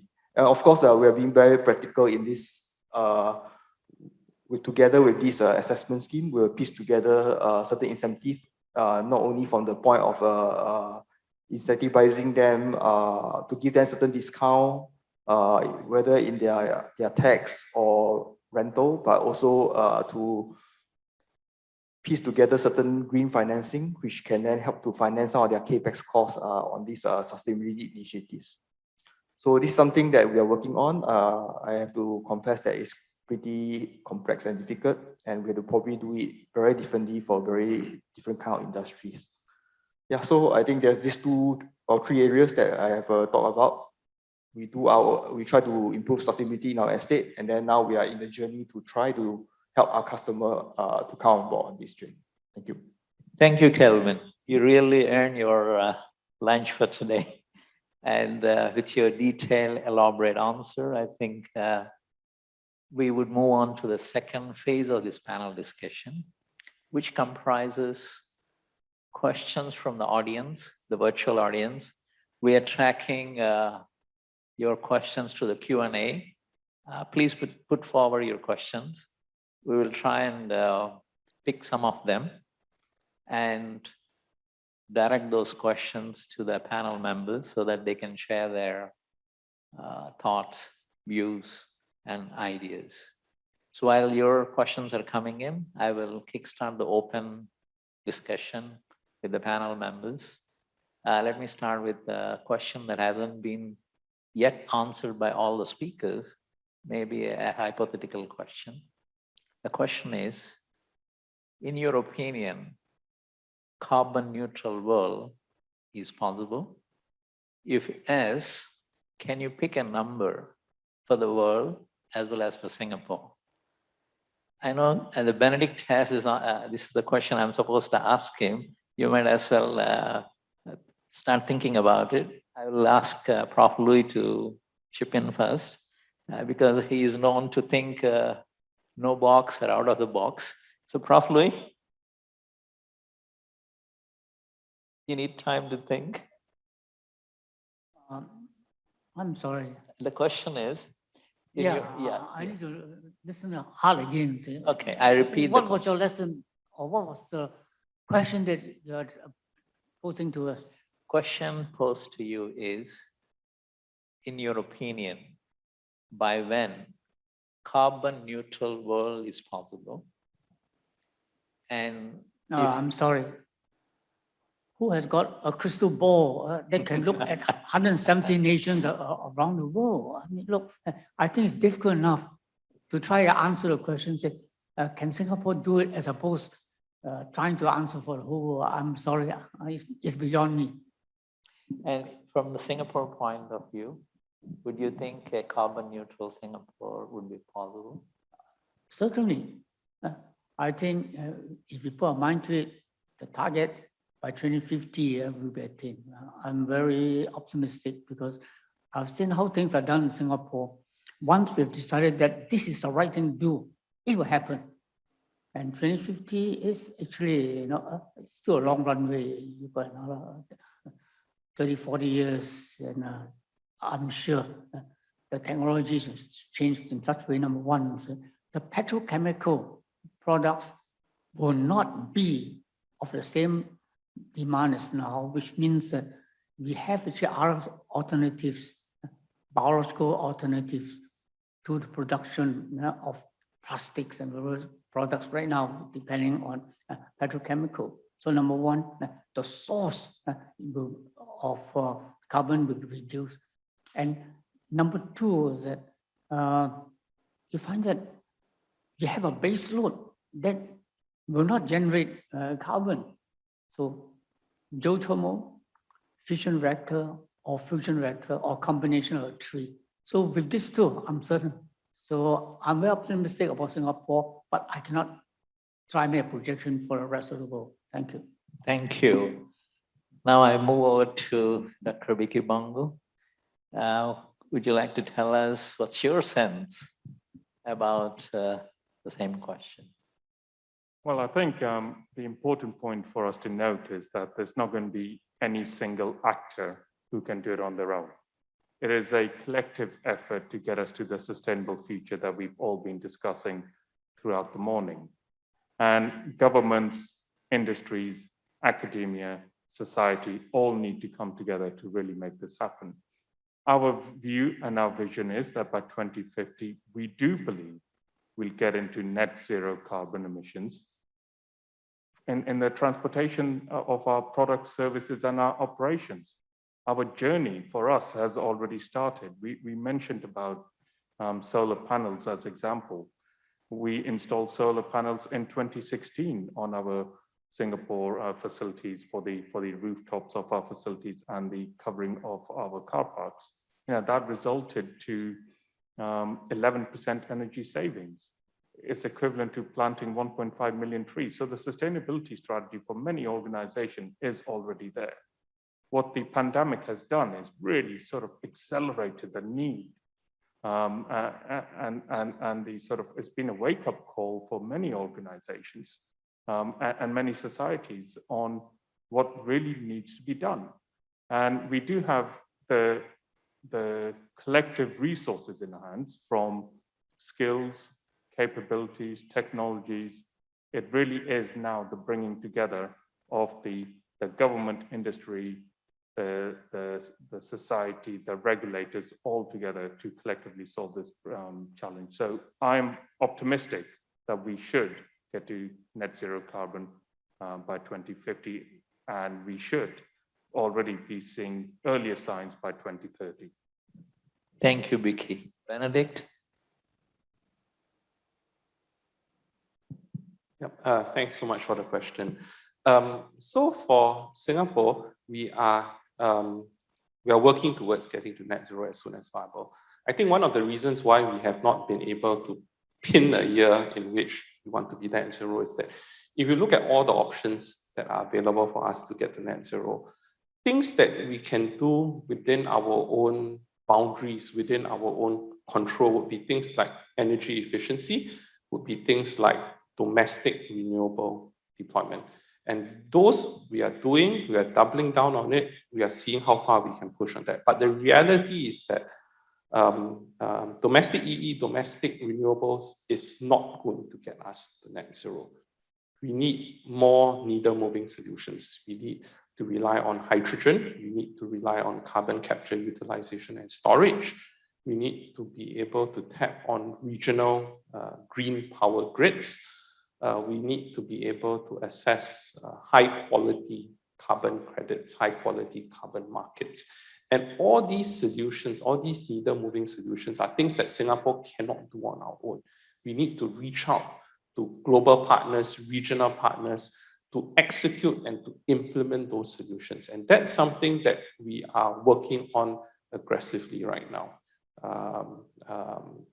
We are trying to identify people who are keen, who believe that it's important, and who are willing to work very closely with us. And once some of these collaborations bear certain fruits, and once we have more clarity, especially in terms of the timelines, I think we'll be more ready to indicate a specific year in which we can be net zero. But I do agree with the points raised that actually there is significant potential out there. For Singapore, it's how can we activate those potential. A lot of it actually lies outside our boundaries. The other thing about Singapore is, I think, which Prof. Liu alluded to, is that we tend to take whatever we say very seriously. So if we say we're going to do it, we will actually do it. Yeah, thanks. Thank you, Benedict. Those of you sitting here in person, 50 of you, and 1,700 people watching this webinar, you might be seeing me, I'm asking questions, less technical, more broad-based. Reason being, we had several presentations since morning, which touched upon deeper aspects of engineering and technology. We want to have you the full picture. That's why we're asking questions which are a little bit broad-based, so that Charles Read lecture series is more meaningful to you. So I think I will stay on the same course. I will start again from this end with Benedict, but here we don't have any specific sequence. Any panelist can chip in and address this question. The question is, what are your thoughts on carbon credits or carbon offsets to meet emission goals? So we could start from anyone, and you could also explain this from your own organization point of view, or as a country, or as a global community. You could take any particular lens and you could answer this question. In case you could not follow the question, I repeat again, what is your thought on carbon credits in meeting emission targets? The background is under the Paris Agreement, more than 100 countries signed up, pledged specific emission target reduction. All the big countries, small countries. Similarly, many CEOs of large companies committed specific targets, or at least carbon neutral dates. They have been announced, 2030, 2050, 2070, different companies. So probably the audience that are looking for opportunities in the future or want to build their career, they might be thinking one possible area is carbon offsets, carbon credits. So I wonder, we start with Benedict and then we just go with the flow. Thanks so much. I shouldn't be hogging the mic for too long, so I'll try to keep this answer a little bit short. It's a complicated issue. But I'll try to simplify it, and maybe I'll also try to draw out aspects in which engineers could potentially play a significant role in trying to activate the carbon credits. So carbon credits is essentially buying emissions reductions that happen elsewhere. It could happen in a forest in Indonesia. It could happen in a cook stove project in Africa. And to count the emissions reduction to a certain country's or company's goal itself. The challenge with carbon credits is that the current state of the carbon market is one that is characterized by low quality credits. So there isn't global acceptance that credits is a viable way to reduce emissions. But if we were to close the door on credits, I think what we are also closing the door on is for countries around the world, companies around the world to trade carbon reduction opportunities and to be able to channel financing and funding towards areas where emissions reduction can happen at the lowest possible cost. It's a very similar concept underpinning global trade. Why exactly do we trade? Because there are certain countries around the world that can produce a certain product at the lowest possible cost. The corollary here is there are certain countries around the world that can reduce emissions at the lowest possible cost. And if the world can trade carbon units itself, I think we are overall going to be better off. We are going to be able to drive deeper emissions reduction efforts itself. So on that front, what Singapore is trying to do is we are trying to grow a hub whereby we are able to identify and identify, finance, develop, trade good quality credits. Because right now, it's very difficult to distinguish what is a good quality carbon credit. But given our role as a trusted center, our financial hub status itself, we think we could possibly play that role out there.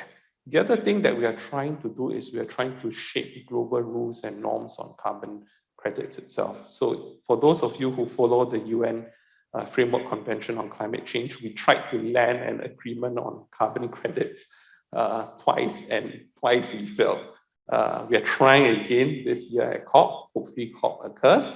And last week it was announced that Minister Grace Fu is going to be one of the co-facilitators together with Japan Ministers Koizumi to try to bring ministers around the world for discussions in terms of how we can work towards a global agreement on carbon credits. Thank you. Thank you, Bicky. Other panel members, anybody like to chip in? Please feel. Yeah, just a small point. The world trade works because the measure of value of goods and services are quite objective. So when you say this is how much it costs, dollars and so on, the problem with carbon is that the objectivity is not there yet. And therefore, there is great value in being able to formalize a valuation of carbon. There's actually how much carbon is being produced, how much is its value. So there is actually a research being done on that. Thank you. Welcome.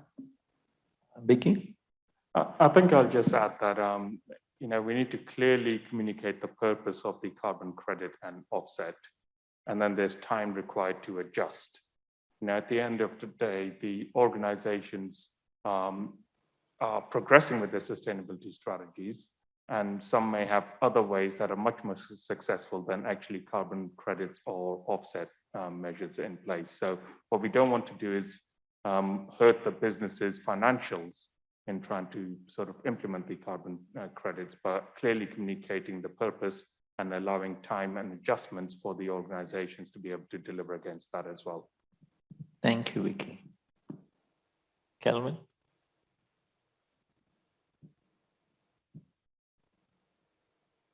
In my opinion, I think the sustainability is a global issue, and many of the countries can do more than a lot of the other countries. I think that's a reality. And I think having a credible carbon credit system will allow certain form of trading and to assign responsibility as well as financial dollars to for various countries who have the means to channel the financials to the right place to allow some of the sustainability efforts to be implemented, and yet still take credit for some of them, which is rightly so, because they are the one who paid for it.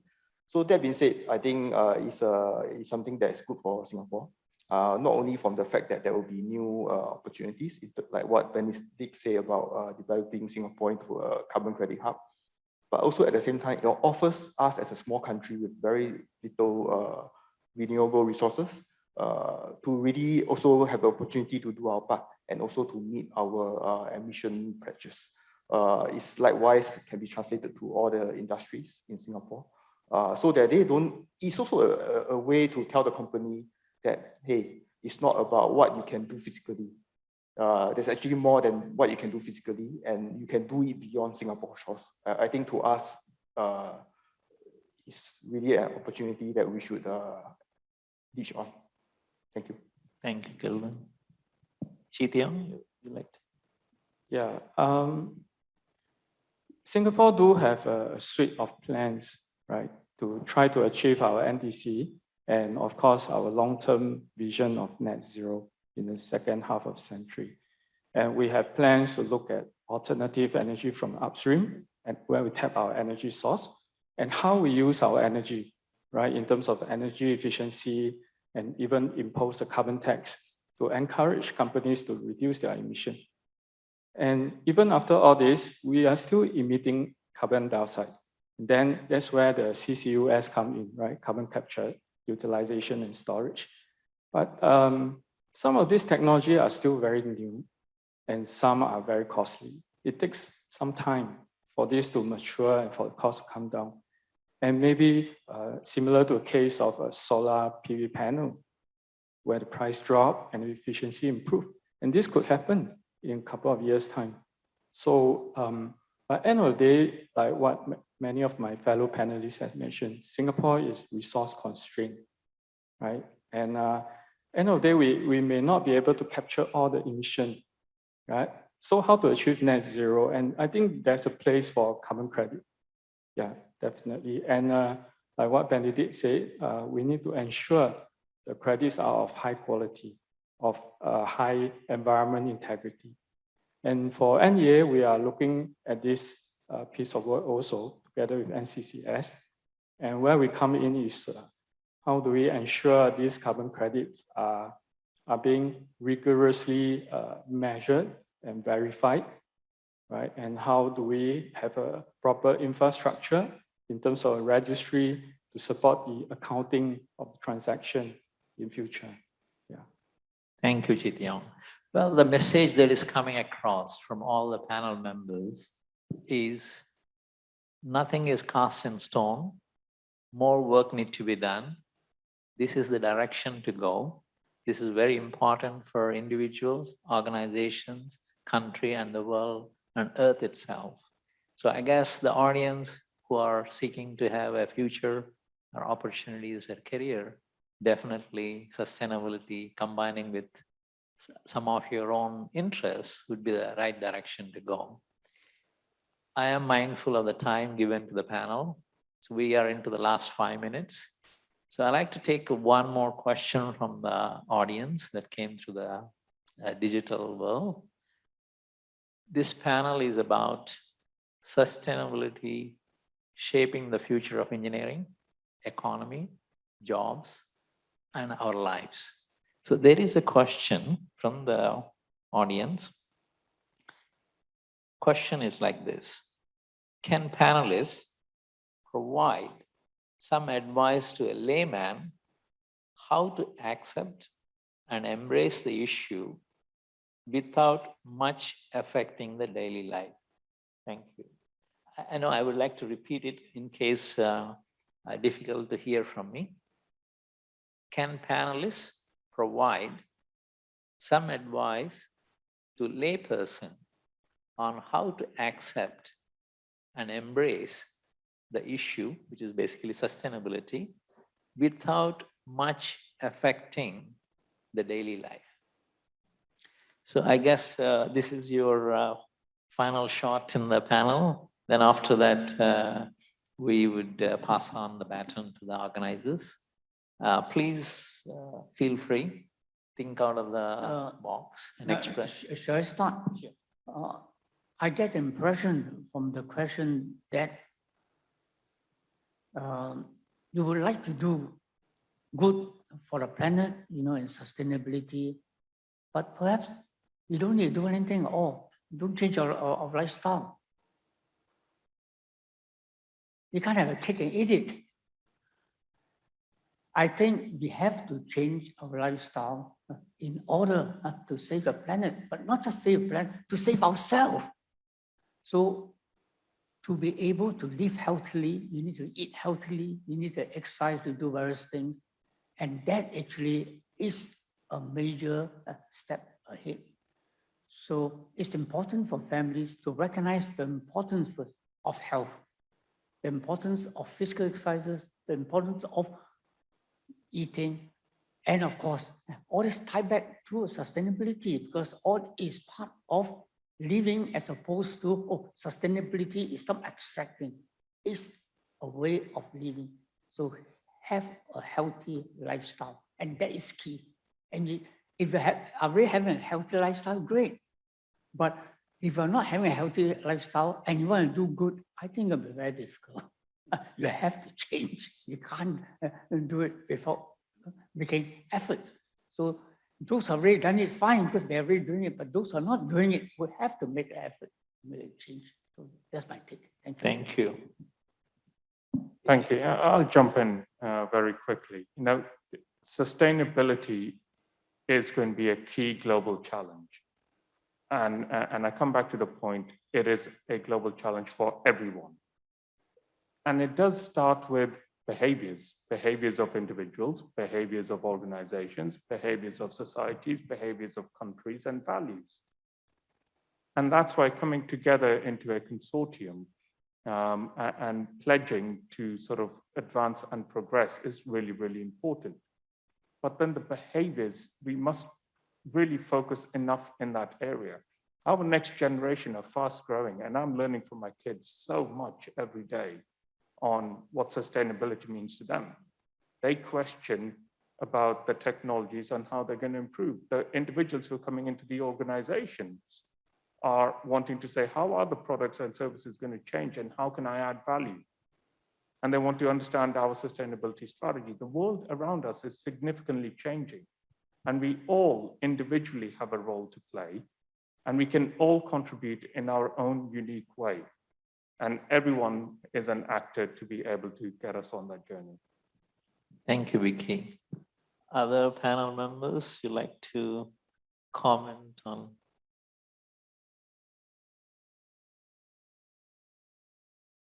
Yeah, well, you don't have to, but if you like, please, yeah. Yeah, to me, sustainability is a journey with no end, you see. And if you don't change, the world still change, right? The world is changing. I mean, climate is changing, and we cannot sit here and do nothing. And that's why all this whole forum is about. So it actually requires everyone to have a shift in mindset, right? We cannot accept the status quo, and we need to believe there's always room for improvement. And that's how progress is being made. Yeah, thank you. Thank you. Maybe I can add on to that point.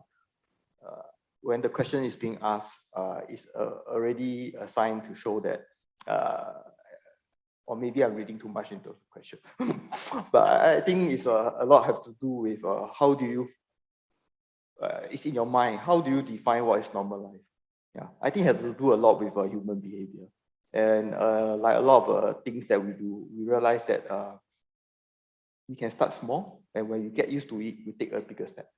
Things like, for example, switching off the air condition or the lights when you leave the room. Very simple things like that. Frankly, if you ask me, will it affect your life? Well, it depends.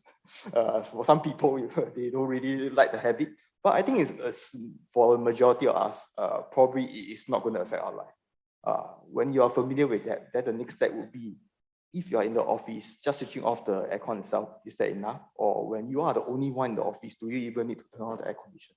So what I'm trying to say is that it's all about getting used to, and with that, probably taking small steps will be easier for us to gradually change our mindset as we go along. And I think that's needed. And yeah, it will happen. Thank you. Thank you, Kelvin. Benedict, do you want to have the last? I was actually hoping not to say anything, but since everybody chipped in and since this is such an important question, I thought I'd share some thoughts. It reminded me of an anecdote which somebody fairly senior told me when NCCS was first formed. And the person said two things. Firstly, why do we need to worry about climate change right now? If you look at the projections, is what? 1.5 meters, 1 point something meters, 2 meters permanent rise in sea level. That will only occur at the end of this century, 80 years down the road, 90 years down the road. Why do we need to worry about it? The other point that was made was that, don't worry, technology will save the day. And actually having worked in this area for almost 10 years, I know it's not that long, my response to those 2 points that came up to me was that, yes, permanent increase in sea levels, it seems small, but if you layer that on with extreme weather patterns, you layer it on with high tide and whatnot, actually temporary increases can be huge. And temporary increases is enough to wipe out millions, if not billions of dollars worth of assets. You can tell me that the sea level will only rise permanently by 1 meter. But if you have a data center in a low-lying area, if sea levels rise temporarily by 5 seconds, your entire data center can be completely wiped out. And that means millions of losses itself. The other point on technology saving the day is that I also do think that if we don't take action now and we think that technology will save the day, technology will never come.